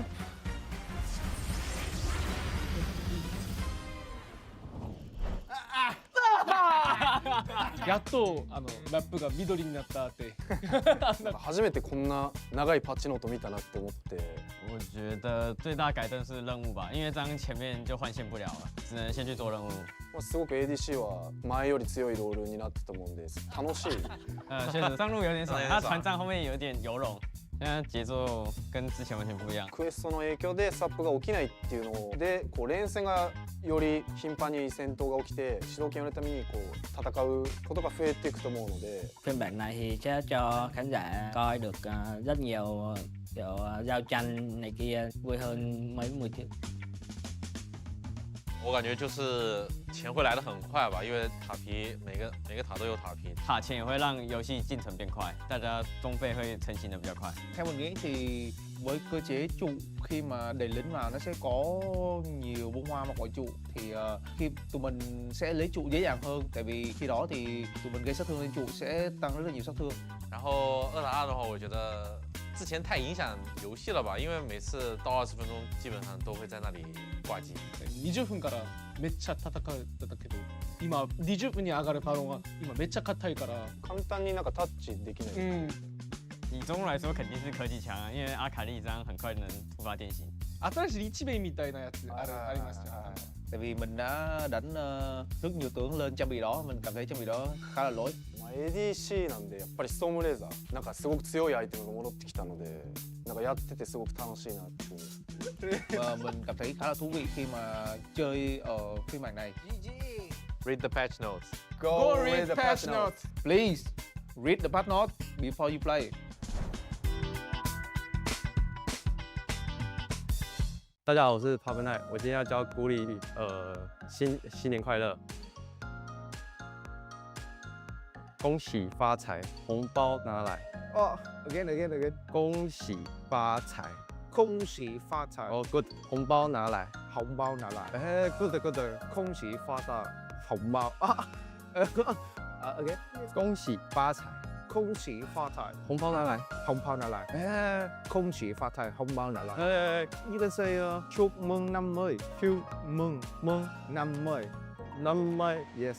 Vạn sự như ý. vạn sự như ý, Như ý. như ý, Yeah. Như ý. Ý. Vạn sự như ý. vạn sự như ý. Yeah. chúc mừng năm mới, vạn sự như ý. Yes. Good. It's easy. Only 2 words. Buone, feste. Feste. Yeah. Now you put it together and you say it. ボネフェステ翔さん明けましておめでとう明けましておめでとう。日语也行啊，我也会啊。Happy New Year's mean Korean You can say 새해 복 많이 받으세요. 새해 복 많이 받으세요. Yeah, that's perfect. 새해 복 많이 받으세요. 새해 복 많이 받으세요. Yeah. Việt Nam say chúc mừng năm mới. chúc mừng năm mới. chúc mừng Năm mới. Yeah. chúc mừng năm mới. Yeah. 恭喜发财，恭喜发财，恭喜发财，恭喜发财，恭喜发财， good. Yeah, 恭喜发财，恭喜发财，an An khang K thịnh vượng, An K thịnh vượng, an khang thịnh vượng, An K thịnh vượng, an khang thịnh vượng. An K thịnh vượng.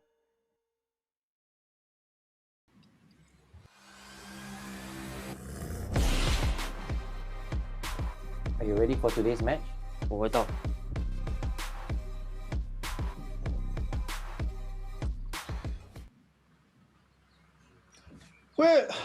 Where's everyone going, Carrick?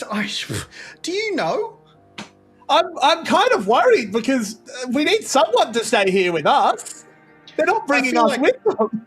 I feel like they're not telling us something, but I do know when we'll find out on February the 26th. So make sure you stay tuned because these teams, they are all jockeying for a position to get to first stand in Brazil. So we'll find out. A huge stake to play for. Every opportunity to go international is so important for these teams to get out there, to put themselves on the world stage. But first stand, we only send one. And one is all we need to assert our global domination, Carricks. As we take a quick look at CFO, they are not going to go quietly into that good night. They take their first win of this series here in Game 3, which takes us to that Game 4. They're still in contention. But as we alluded to before we went on a break, we are now deep in uncharted territories. This is the first Game 4 of any series. This is the deepest our Fearless bands have gotten.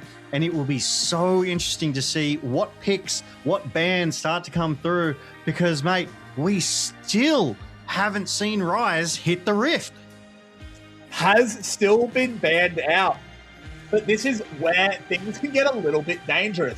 GZ are still on match point. It's so easy to just over-index into how dominant the last game was. But as we're seeing on our screen, because they lost that game, they now get first pick 4 games into Fearless, which means it is them that can activate the Rise. They can leave it up. They will force CFO to either ban it or play into it. And it's so powerful when you only need to win one game and you get your pick of the sides. And that's these important strategic decisions that these teams, these coaches need to assess, understand, and make here as we get deeper and deeper into these games. And my goodness, am I glad we are getting a Game 4, because that just means we get more quality League of Legends from our LCP superstars. Rest on that Renekton in Game 3 was a force to be reckoned with. That's the kind of play that we know and love Rest for. And I'm hoping we get to see him on a Gwen. Husha in that jungle was banned off of his Mundo, so surely that's going to come through in the next or maybe 5th game if we get to it. And it's just these picks that keep getting banned that eventually have to be let through. And that is why we love Fearless, isn't it? We get to see so much. We get to see how these teams adapt and what the coaches have ready. Have the coaches planned out the full, branching decision tree all the way down to Game 5? I think Caitlyn, as we said in the previous game, I'm watching that for Doggo. I could see a situation where you trade Rise for Caitlyn. I think that might be worth it. Yeah, but GZ, they refuse to let Peng Yung have this Azir, opening up the bannings with that one. And likewise, CFO do not want to see Dr. Mundo in the hands of Husha. When we take a look at these series bans, that's 6 supports, ADs, mids, jungles, and top laners on top of everything that we've banned this game. So it really restricts and limits the options as we see a third ban toward the jungle come through right now. That Malphite, that Mundo, and that Jarvan 4. So Husha and Shadow, they are being tested. And rightfully so. They are the ones who need to link with the top lane. They're the ones who need to link with the mid lane and ultimately contest the objectives. So if they're not on comfort picks, if they're not on well-practiced champions, the whole thing could just fall apart, Carrix. This is the question. Does Rise get banned? Do we see the blue man in the bans, or will he be snapped up by Ground Zero? Because I think it is the most obvious first pick in the world. If it's not banned, they're really thinking about it. CFO potentially have something cooking. They banned the Poppy, all right. Yeah, they opt to ban that Poppy, and I think you've made the correct call here. I really think that Rise is going to need to be picked up, and it's... the virus wasn't banned. They're thinking about it. This is so tricky. This is really hard because I don't think you can give Doggo virus. He's been such a bully this series. Yeah, that's interesting because that's an AD we didn't even think about because it is just banned so much. Like if you take a look, Varus is literally the 5th most banned champion in the LCP. As GZ, they put that priority onto him, they lock it down. So now CFO, they pick up Jace, surely they pick up Rise here. And they do. They've got a stomping mid laner and a what was a very strong jungler. He has been nerfed a little bit. So this will be the first time we see that nerfed Jace on the Rift here in the LCP. It will be interesting to see if he's able to bring that serious accelerated shock blast damage to bear, Carrix. And this is the pick we've seen a few times popping up into the Rise when the Talia's not available. Talia, of course, is fearless out. So we go the Anivia.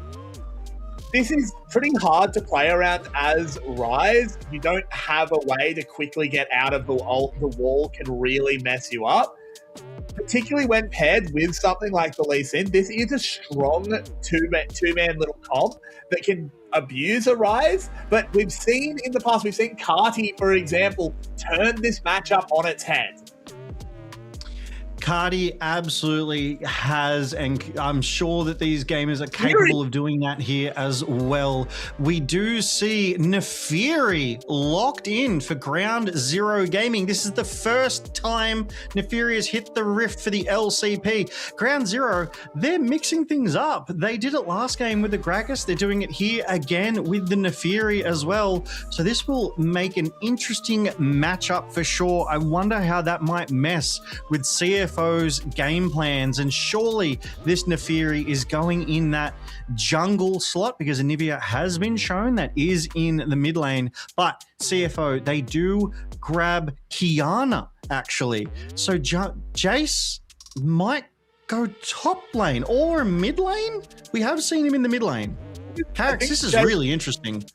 It is really interesting. I think it will be Jace top. Kiana mid is like super not playable at the moment. I don't think we're going to see Rise top though. That has been a thing in the past, but I don't think it's particularly good at the moment because we want him in the mid lane so he can actually realm walk to plays. I think it's just going to be rest on Jace. Yeah, I completely agree with you there after that assessment. Definitely seeing that Kiana in the jungle, Rise in the mid, and Jace in that top lane. So they have protected their bot side duo up until the last. Whereas GZ, obviously looking to secure that virus, have revealed a part of theirs. So CFO able to ban around that now too. They have opted for that Camille, whereas GZ, once again, Bard has been banned. I mean, no Bard in 4 games is so interesting. We've seen him get through in 3-game series. So definitely a lot of priority on preventing that troublesome support from hitting the Rift. And you can just tell how serious these teams are taking this. These bans, they're going right up until the last possible second, Carrix, as Braum banned away by CFO.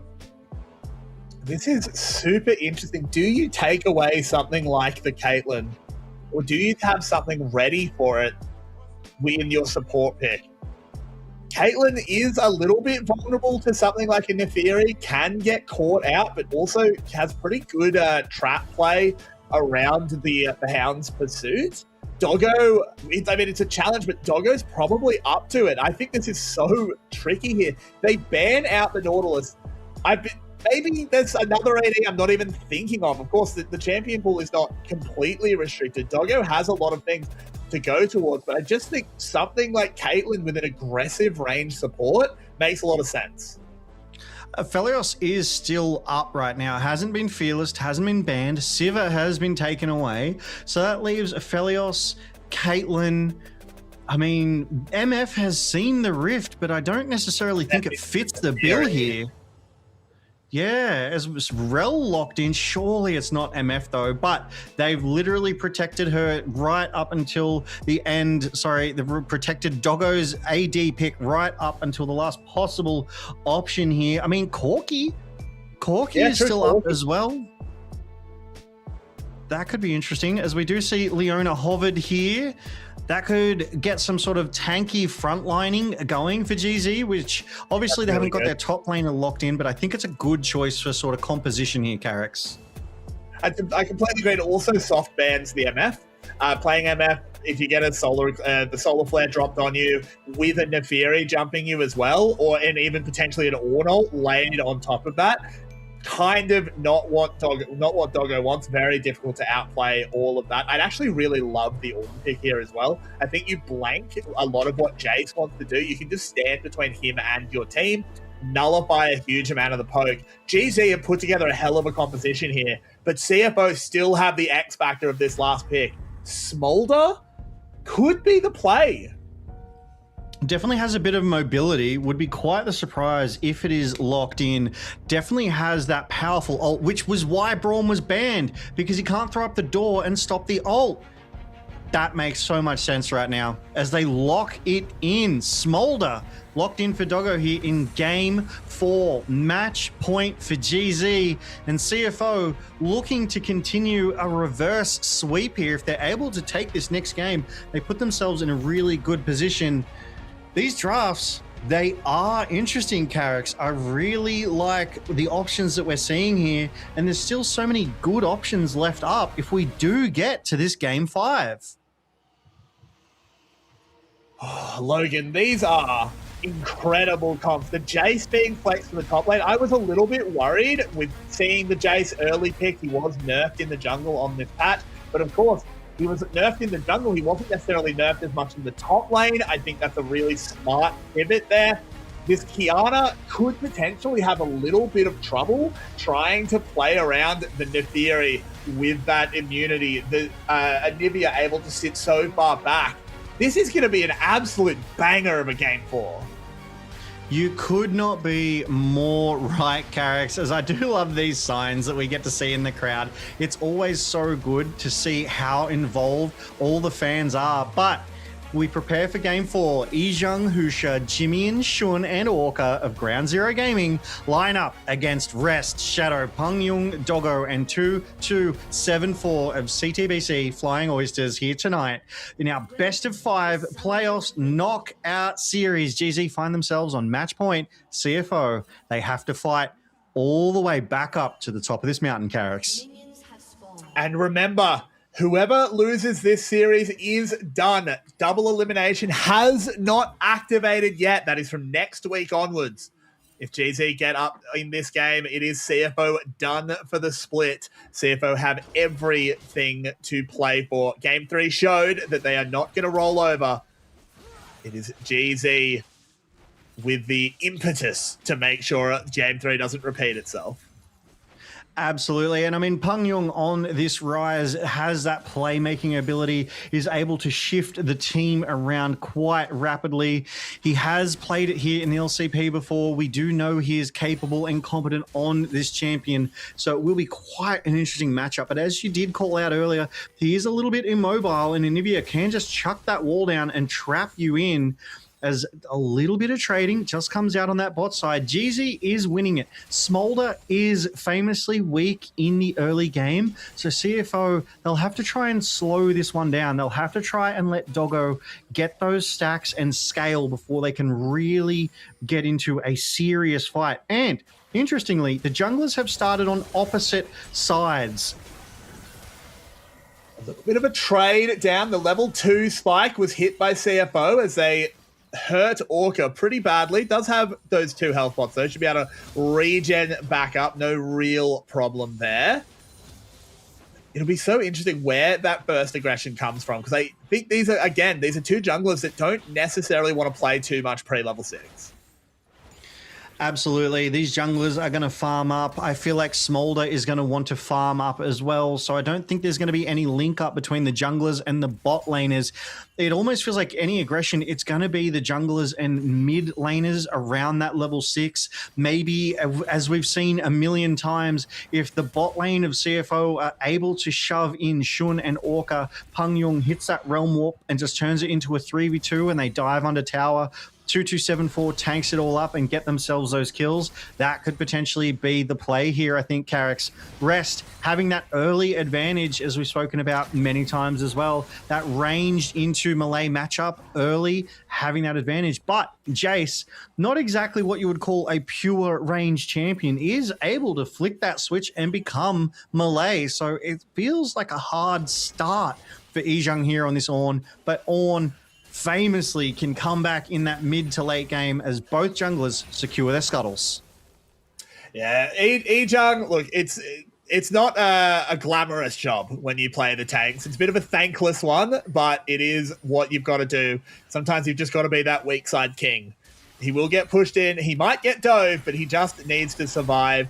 Scale up, get some item upgrades going, getting Shun really, really powerful. He's got that Arcane Comet. We're not seeing any of that AP Varus that we were pretty despairing about as Ijung is getting tanked out, but a flash away, and now Rest is in trouble as Husha has arrived, bringing in the pack, and they'll feast on that Jace.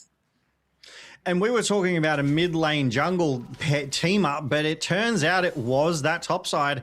Rest did flash forward aggressively, trying to hit that last shock blast onto Ijung, who sidestepped it tidily, and Husha was in the area, able to clean it up, finish that one off, and hand that first blood over to Husha, netting themselves that extra 100 gold bounty as well. As we see it here again, Rest nearly 100% health to Ijung's 50%, times that beautifully as Ijung walks forward and just dodges that so perfectly.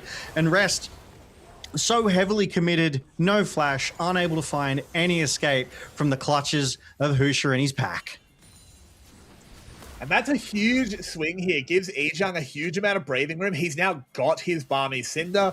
The Cull for Rest basically puts paid to any aggression. He's just not really going to be able to kill the Ornn at this point. We'll still be able to have priority and still be able to farm very well. But Rest, not going to get that 20-30 CS lead we sometimes see Jaces get over tanks. This should be a fairly quiet top lane now. Orca's rotated here though, Carrick. Jimmy in some trouble. The Q doesn't land from Jimmy, so they're going to call this one off with Shadow arriving. Ooh, this is a lot of trouble here for Orca. Does have the flash, doesn't actually use it. Just using the heal to get himself to safety. Good little skirmish there that just broke out in that mid lane. I think this is a sign of things to come. Pungyung, already so punishing into Jimmy in this early game, has got that early CS advantage and is getting that tier stacked up quite nicely. So if that's a sign of things to come, these fights that break out later on are going to be so explosive. As the first Drake of the game is on the Rift, it is an Infernal Drake, and it will be interesting to see who wants to go for that first. CFO looking to clear these wards out, give themselves that priority as they prepare to push these lanes back out.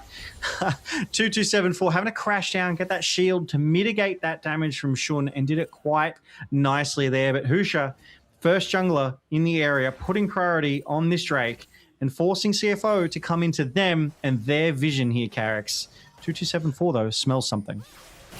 Yeah, Husha going very deep here. Could be in some trouble. Has that immune and the flash to try and get himself to safety. The rest of the team moving in, but he cannot get away. Pungyon ignited, but ooh, hang on. There's a second round here. Chains of Corruption. They wall Pungyon off and they will trade Jungler for support. You take that any day of the week, especially when you are jostling for the jungle objectives here. But GZ, they do find themselves up 2 kills to 1 here. And it was a nice sort of turnaround from GZ that netted them that 2-2-7-4 kill. Doggo playing safe, playing safely, playing respectfully, trying to get away. And Shun is still able to land that Q poke onto the smolder of Doggo there. We see this again. Husha just aggressing forward.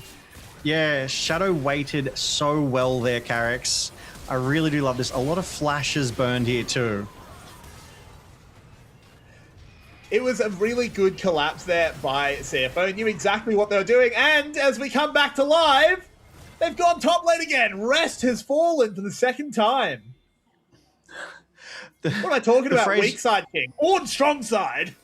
Yeah, exactly. Orn is being accelerated by virtue of not having a top laner to compete against. GZ just moving their assets to that top side, keeping Rest down. Like you said, typically you would expect to see a Jace have a serious CS advantage, being that range top laner into those melee ones. But if you can just keep them even, Orn is happy with that. We'll trade all day, every day into even odds. We do see these junglers clearing their waves. Husha is first to the grubs, but it looks like CFO want to contest this one too. Pungyon in the area, Shadow in the area, and Husha grabs the one and is happy to walk away, giving the other 2 over to CFO. They don't have to fight for every single grub. It is enough to get the one.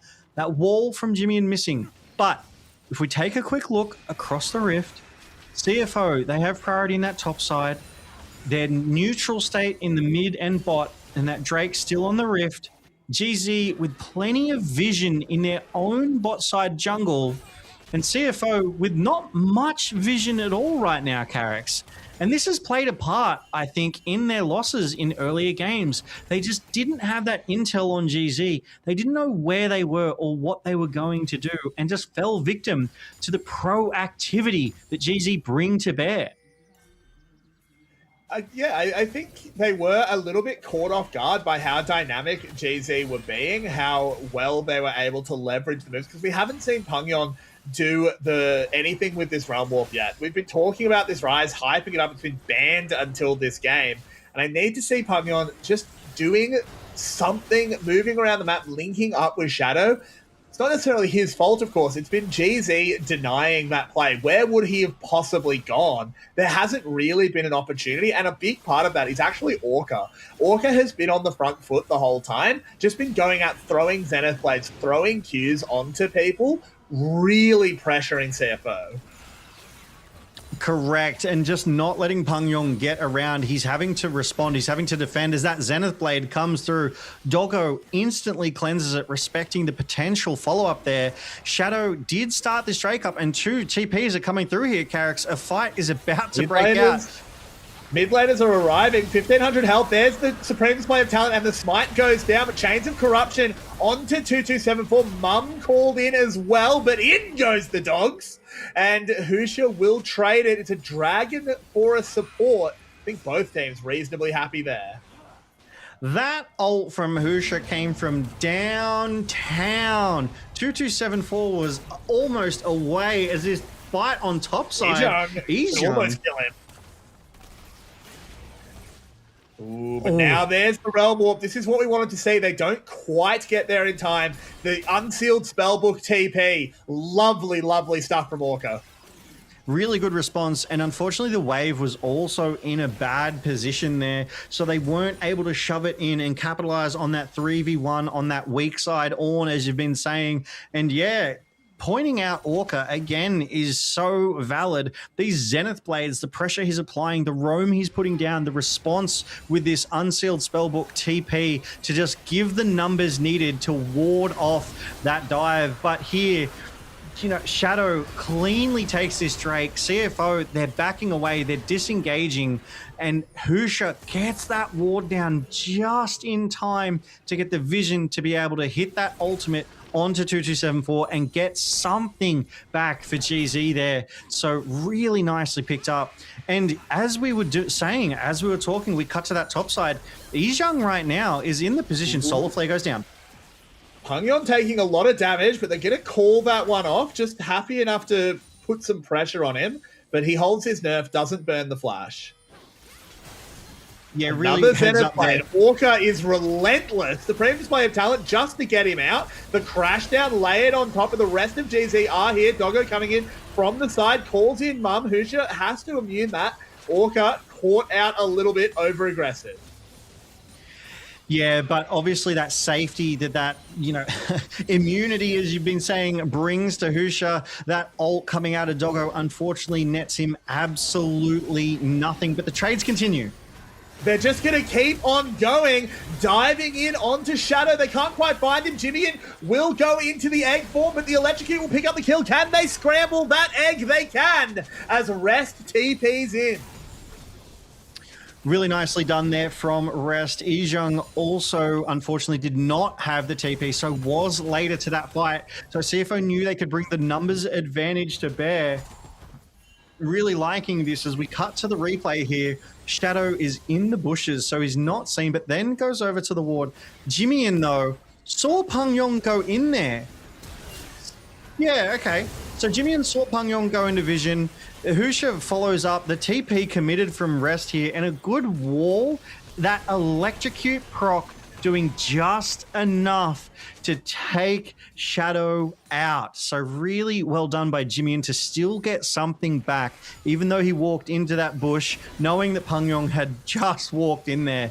And these fights, we might only have 8 kills at 13 minutes, but it is non-stop fighting, Carricks. It's scuffling for that priority all game. Neither side wants to relinquish, because if GZ win this one, they knock CFO out, and if CFO win this, they put themselves on match point as well, and it will take us to a 5th and final game. And we know what that means. There has to be a winner and there has to be a loser with no more chances. So it is all on the Rift at the moment, Carricks. It is, and both teams are going to leave it all on the Rift. A good push there by Shun. They force Doggo out. They pick up a few tower plates. This Varus getting very, very strong. Has a fair lead built over his opposite number. Of course, this Smolder will just still be scaling up, still just be farming. But what I'm interested in is when we get to the dynamics around objectives, and it's going to be poke v poke. Rest and Shun both just throwing damage at the enemy team. And I think something to note as Shadow moves in just to try and steal a Raptor camp, Rest has to bend the shock blast around Ornn. Meanwhile, there's no one who can really tank a Varus ult. Absolutely correct. This CFO composition, they have a front line, but it's not an Ornn front line. Jace and Rel just cannot compare in terms of punishment that they can take before they go down. And Ornn and Leona on the opposite side are just so much more effective, able to put those shields up, able to just have that health bar that CFO need to get through before they can get onto that sort of squishier back line. But right now, both objectives on the Rift. We have that Rift Herald in that top side. We have that second Drake of the game on the bot side, as Rest just chunking this turret, chunking Ijang, who's only just got back to lane. But GZ, they prioritize this Drake. They're here first. They've got it below 50%. And CFO, they're just going to let him have it here, Carricks. Husha, quick to pull the trigger. And it's a really good read here. They understand that GZ doesn't want to allow the Drake stacking. They're going to index into that. Meanwhile, you don't have the TP on your Jace. Ijang has his, so you don't want to fight a fight around the dragon. So you just go, okay, let them have the dragon. They slow down our snowball. We just immediately trade it for the Rift Herald. Both teams walk away fairly happy. Really good read by Shadow, but not happy is Jimmyin, caught out by Pangyon and 2274. There is no passive. He will go down. Yeah, that was a really fantastic engage coming out of 2274 there. The patience in those bushes, flash forward, crash down, stun, magnet storm, the works, layered that CC beautifully and set Pungyong up for success. He does have that Rod of Ages at 3 stacks now, but Jimmyans is ahead. He's on 6 stacks. So it's just good to keep Pungyong apace with his counterpart in that mid lane, and worked perfectly. GZ pushing in this mid lane at the moment, though. They do have that priority, and Doggo forced to flap to avoid the Q poke. Orca might be caught here, Carrix. Might be. They are bearing down on him. Has the flash, but he has to be able to get to the wall. Shoved into it. Does get over. Ooh, just. But you'll take that. You burn that Leona flash. He won't be able to do it again. The next time Leona goes in, that is a one-way trip. Yeah, and that solar flare, they got a fair bit of value out of that one. Obviously, that ult doesn't have the longest cooldown, but the heal and flash is now burnt. And Husha has found his way onto 2274, but that crash down just able to get 2274 away to safety. Husha, though, once more is coming for Pungyong. Yeah, he's just going straight onto Pungyong, desperately trying, but the Realm Warp gets him away. Shadow cleans him up. It's a disaster. On the top side, Rest and Ijung having a bit of a brawl, trying to use the blast cone, but he won't let him do it. Up you go, into the wall, and this is why we don't underestimate an Ord. Shun comes over and says, "That's mine, thank you very much. No solo kill for you." The greed of ADs is legendary, and it is on display. You are so right. It is on display here, Carrix. Shadow on Orca. Does catch him, but Orca very tanky while that W is up. Shadow will just be able to walk him out. But with the rest of GZ here, Solar Flare available, but there's a blast cone to get them to safety. I really hope we get a replay of that topside fight between Rest and Ijung, though, because Ijung was meticulous. As we get this bot side replay, Pungyong plays this to perfection, just lives long enough to Realm Warp to safety, as Ijung gets the Ornn ultimate on top of Rest and just does not let him click this. It's like the ward trick we saw last night, where they put the 3 wards down on that Thresh Lantern, and you literally could not click the Lantern to get out. Ijung just did that there on the boss, on that explosive Pot Blossom there. Like, I love it. The micro from that. It's always very good, and Shun very happy, picking himself up a kill, accelerating him even further ahead of Doggo. He is a huge lead. It might be overall 1,000 gold in the favor of CFO, but it is 1.5 in favor of Shun over his opposite number. They need to start linking up with this Varus and leveraging that lead. Definitely put Ornn in front and Varus at the back, just to absolutely poke from afar beyond the horizon, if you will. He also has picked himself up that Edge of Night, a classic Varus item for the lethality, but also the protection it can bring, because he is so immobile in these fights that if something finds him, that's usually the end. But that Edge of Night will buy him that time, will buy him that protection. And on the opposite side, we see Shadow also has that Edge of Night. It's a really good pickup from both of them here, as we do see priority being scuffled over. Orca getting that vision control down, because that third Drake of the game is about to hit the rift, and Baron is on the rift in 3 seconds. So some juicy objectives out there for these junglers to scuffle over, for these teams to collapse on here, Carrix. Orca just doing a really good job of spotting this vision. Mid lane turret does go down. GZ opening that map up. In comes the teleport. Ornn joining the fight. They want to play around this one. It will be the full 5-5. No, Rest is actually leaving now. This is a kind of an interesting play by CFO. They see the teleport committed and then just go, okay, we don't really care about this dragon. We're just going to send Rest up, push this wave in, and just keep moving. But the added wrinkle is Ijung had to come down because he needed to upgrade Shun's item. Pungyong and Jimian having a bit of a biff. Husha will come and join. Can they stop the Realm Warp? No, they can't.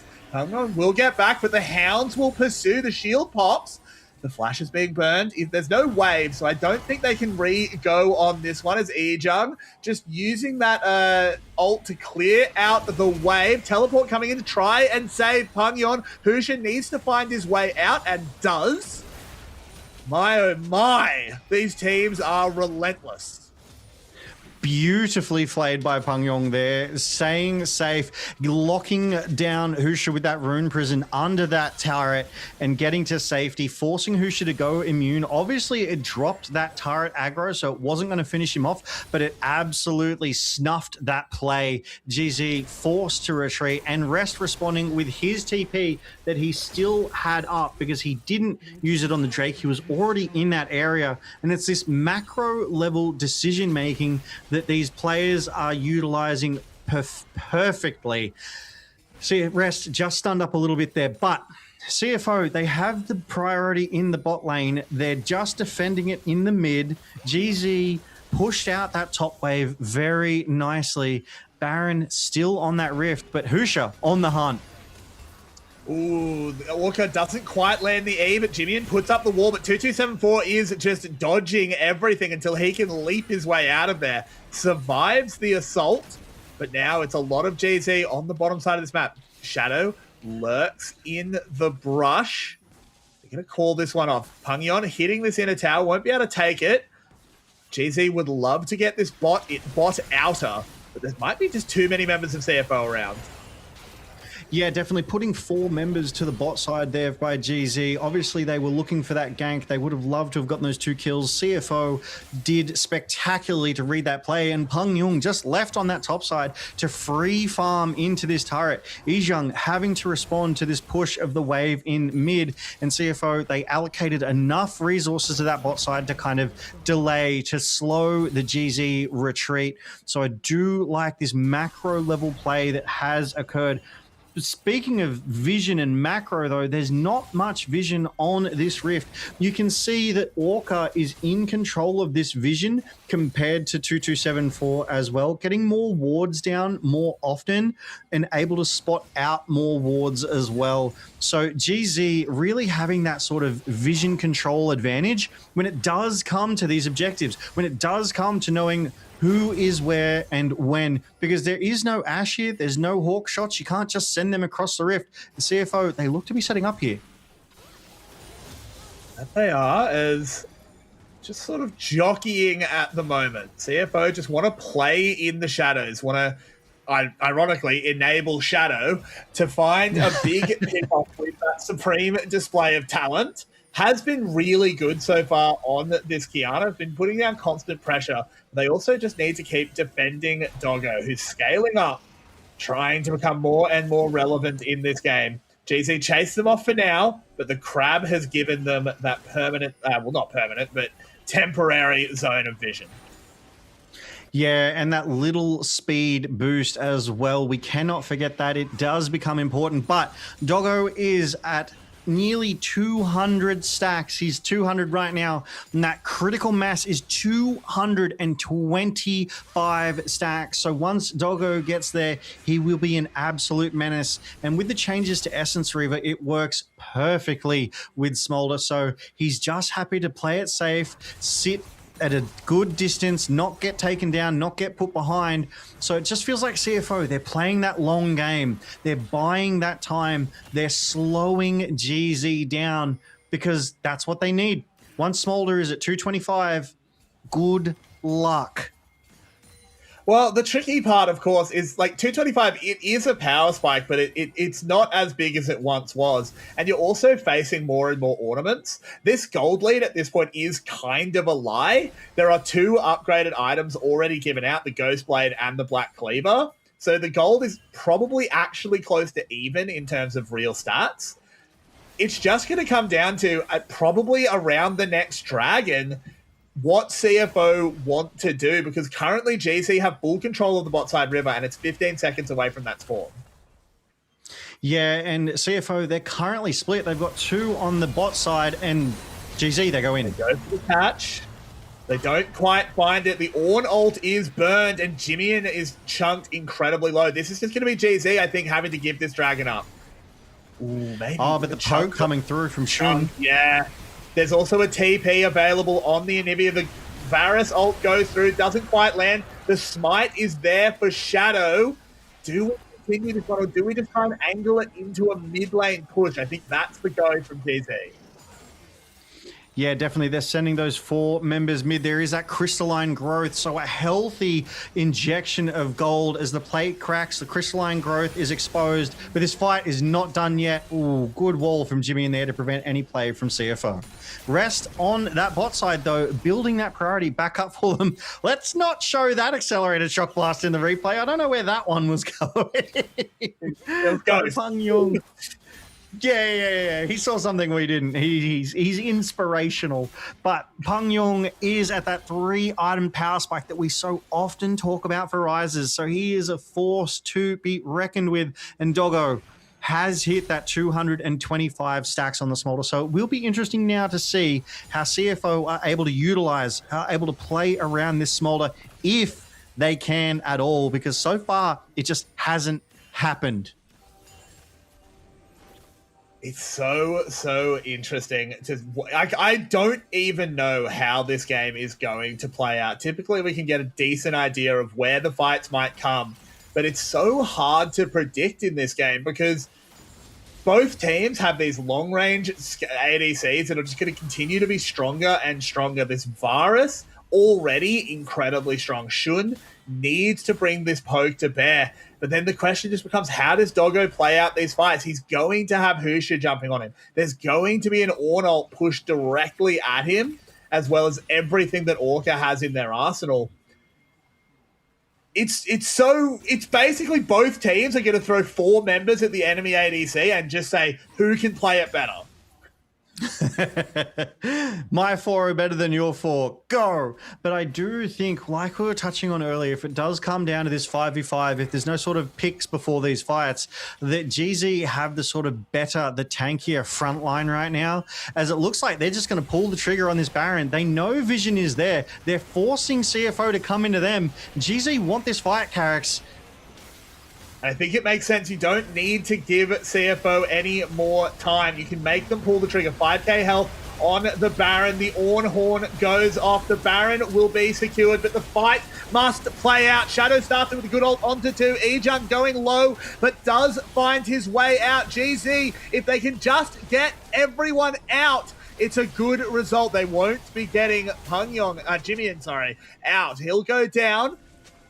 Ejung being hunted as well. Pangyon bearing down on him. The Ornn will be cleaned up eventually when they hit their skills. Shadow takes the kill, but 3 Baron buffs do get out. Really well done there by GZ. As we've said before, as we'll say again, you know, you pull that Baron trigger, it's you come into us and it's a 5v5 fight, or we get the Baron. Now, unfortunately, Ejung did miss his ult, that bounce back that critically gives that knock-up value, so was unable to disrupt the plans of CFO, who stay grouped quite nicely and are able to bring their poke to bear. And unfortunately, it's just left to Jimian to die there. Ejung chased out off the back end. Pangyong using that Realm Warp to close the distance, but back in live, we're fighting again. Yeah, we've got a pretty big fight here in live as Husha is being hunted down by Rest. Orca trying to play Bouncer, doing it really well, in fact. He might have to sacrifice himself for his teammates' sins, but they're going to turn it into a bigger fight. Jimian coming in. The rest of CFO are here. Ejun lands. The wall is really good, holding them in that Anivia ult. Mum whips across the team, but the first kills begin to fall. And it's GZ, the execute, will clean up Ejun, but Pangyon is caught out. The shield is good, but not good enough. 3 for 1 in favor of GZ, and they're going to hunt for more. The Hound's Pursuit is used. Tries to immune the stun, but not quite there. Doesn't matter. Shadow goes down. GZ are fighting. GZ just cut the gold lead in half with that fight, and that is a fight that CFO started. That is a fight that CFO kept pushing for, but GZ, they still have 3 Baron empowered members. They're going to crack this bot side tier 2 turret and net themselves a decent chunk of gold here. That fight was so well executed. Yeah, over to the Dragon. So we go to this replay here. So this fight is Reston 2274 against Husha and Orca. Orca bodyguards Husha so well, so effectively, buys that time, as GZ will get that Drake for free. That's what's happening in live. They just get the Drake. And then TPs are called in, and that wall is everything from Jimmy. It just traps most of CFO in. Ejung able to layer the damage down onto the ultimate of Jimmy in there, and Shun left to clean up. Free firing at maximum range, no one able to get onto him. That is exactly everything GZ wanted, and they just responded. And they cleaned that fight up. They bought themselves all that priority, closed out that bot side tier 2 and the Drake. So that was a massive swing in the favor of GZ. They're not out of this game yet, Carrix. No, they are not. This is a really, really close game. As I was saying before, the gold lead is a bit of a lie. The ornaments are providing at least 2,000 gold of value. As a 3-man stun out of the Kiana. Husha keeps trying to push this one. Pungyon going lower. He is the target. Does go down, but can they fight the rest of this one? And Shun has fallen. Orca's going low. Jimmy is going down. And oh my word, one fight goes GZ's way. It's immediately turned to CFO. Husha managed to get one, but the crash down will clean him up. It's just Ejung left. They will take him down, and it's an ace out of nowhere for CFO. What is this game, Carrix? 2 for an ace. You take that every single day of the week. There wasn't an objective. There wasn't a Baron. It feels like that fight was just over nothing. These teams are raring to go. They're ready to throw it all on the line at a moment's notice. We get the mid tier 2. CFO get the bot tier 2. Rest might even get this inhibitor turret before he is forced to recall. My goodness, this game is far from over. We're 33 minutes in as we get the replay. It's just a scuttle crab fight. We should have known, Carrix. It's always the scuttle crab, but this was GZ thinking they could leverage their lead and go for a catch. But with the just turnaround, the mum coming across everyone from Doggo, the damage was massive. And Mike, this is such a close game, and we would not have it any other way.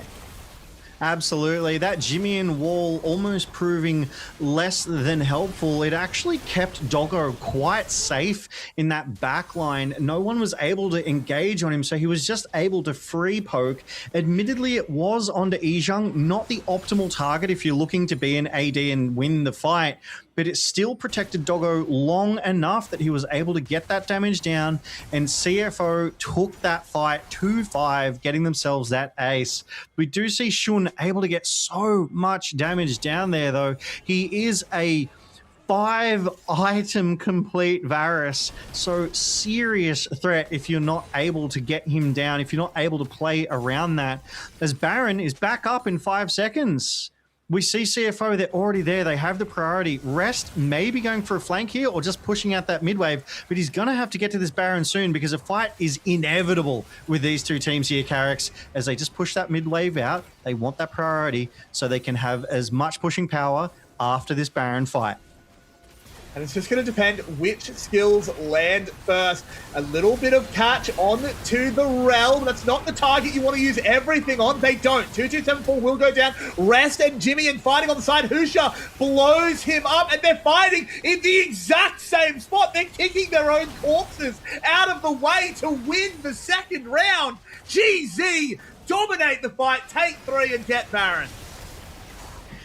GZ win that with style. They get 3 kills for none over. They get all the priority. They get all the advantage on this Baron. We do see Pungyon and Doggo rotating around to that bot side. I think they want to try and get this bot pushed out as much as possible to buy themselves and their team all the time they can while they are forced to defend. There's 2274 here.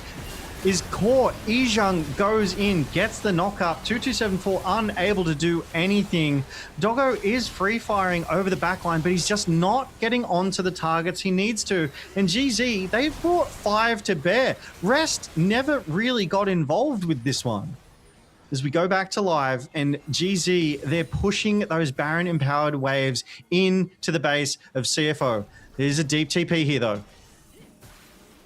TP is coming down. It is the dragon in 3 seconds that GZ have their eyes on. CFO desperate to deny a Mountain Soul as they started off. 2274 doing a lot of disruption, but Ejon diving in. 2274 will immediately get deleted. Doggo forced out of the fight immediately. Husha bearing down on him. The dogs bite the dragon, and GZ are looking absolutely marvelous. Rest can't get it done in the backside. The egg is out. It won't get scrambled. Shadow desperate. Shadow taken down. Triple kill. Quadra kill for sure. They don't even need the dragon. They're going to punch it down mid lane, Logan.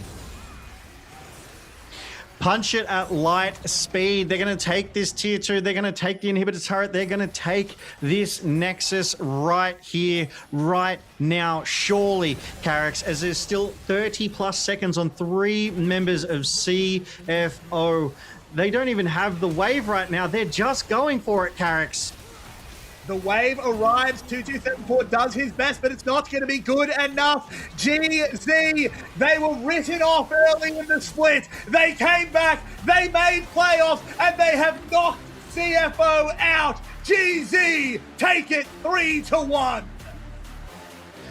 Well done. Ground Zero Gaming from the PCS. In their debut split, they've made it to playoffs. And here in the first of their knockouts, they stand tall, beating CFO no less. They sent CFO packing here tonight.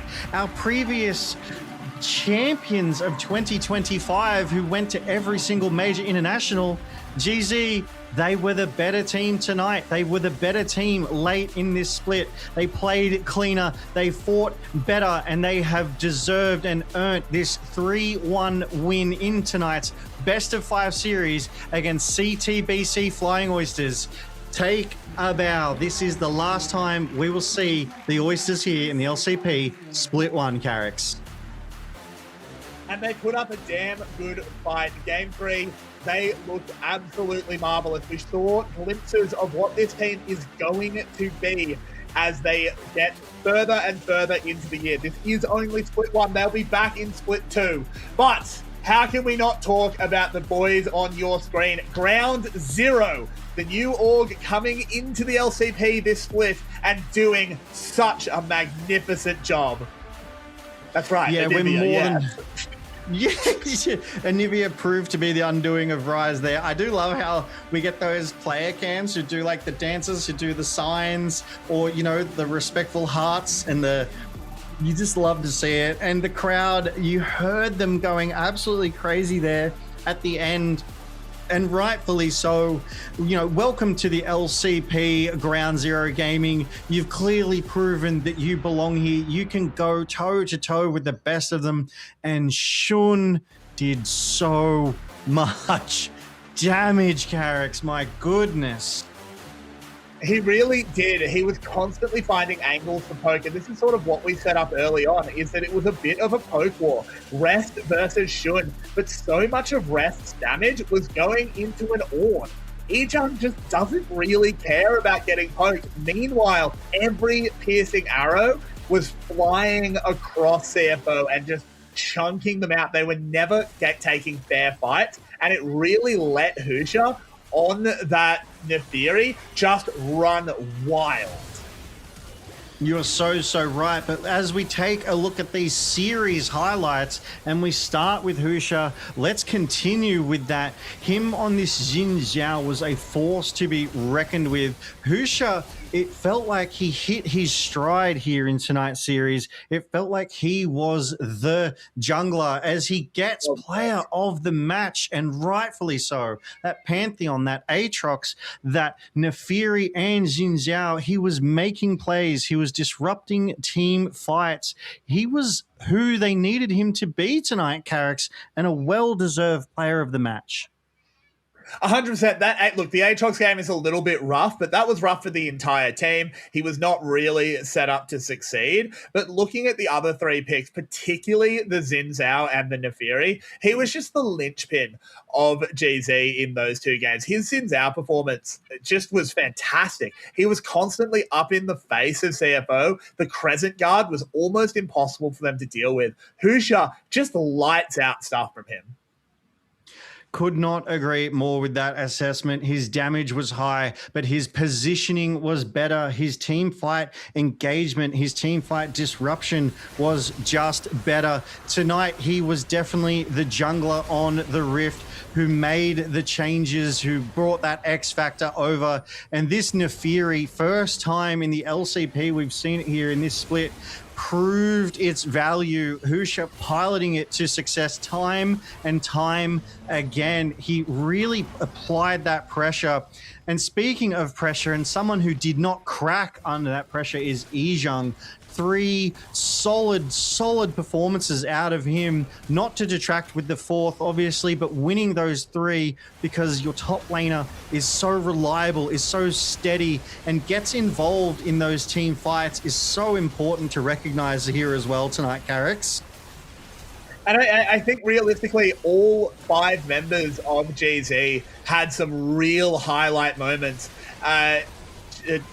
Jimian on this Anivia, obviously that replay, maybe not the nicest one to show, but he had some fantastic walls. I'm thinking of that bot lane play where he essentially just corralled 4 people who could not get out of his ultimate.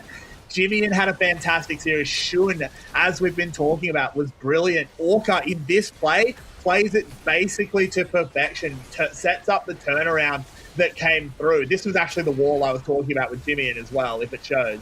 But GZ, they were the 4th seed, but they looked a lot better than at the 3rd seed of Garm, who have already been knocked out. I think that Relove DCG and Team Secret Whales have to be pretty scared of these guys. Definitely. Watching these series obviously gives them insights into their competitors, and the insights are these guys are competitors. They are serious competition, and we need to be careful when we play into them. We need to be respectful of these opponents, as it was just fight after fight, minute after minute, unrelenting bloodbaths across Summoner's Rifts. And Orca, as you were saying before, did such a good job in this particular game, acting as bouncer for the rest of his team. But Orca played magnificently all series long as well. 2274 just unable to kind of get the better of him, except in that Lucian Nami game. And frankly, this is what you need. All 5 of these Ground Zero gamers, they are online. They have hit their peak at the right time. And unfortunately, if you're their opponent, you cannot underestimate them. You need to bring your best to the Rift. Otherwise, you will lose and you will be knocked out, as CFO has learned here tonight. 100%. And CFO, look, there were flashes of brilliance. Game 3, you can go back to that one if you're a CFO fan and watch it over and over again until your team takes back to the Rift next split. This is a team that when they still have more time will be a serious contender. They will get back on top. But for now, it is goodbye to CFO and hello to Ground Zero as they take it 3-1. Carrix, I can't believe what I'm saying right now and what has happened over the past 2 nights, but CFO and Garm are now knocked out. They are no longer in our playoffs anymore. They cannot go to first stand in Brazil. And we don't know where all these players have been going, but yeah, for those 2 teams, it will certainly not be first down. As we have a look at our standings at the moment, where we're going. Ground Zero and the SoftBank Hawks move through. Team Secret Whales and DCG waiting. We'll find out who picked who soon enough, I'm sure.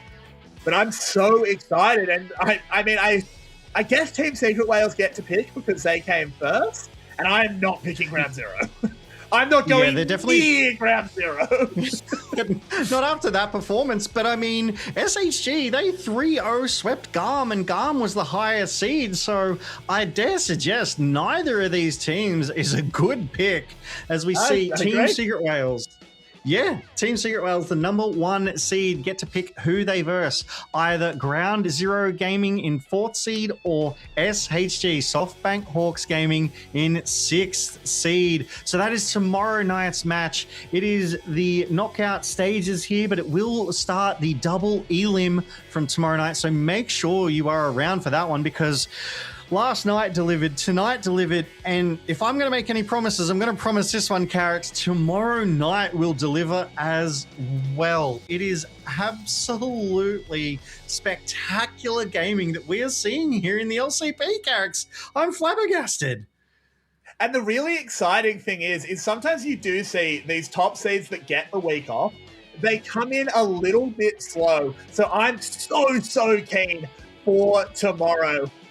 I can't believe the amount that is going on in the LCP. This is the best playoffs I've had in such a long time. And we have the privilege, the honor of being able to talk to the coach of Ground Zero Gaming here tonight, Skywalk. Welcome to the LCP broadcast, Skywalk. How are you feeling after taking that series?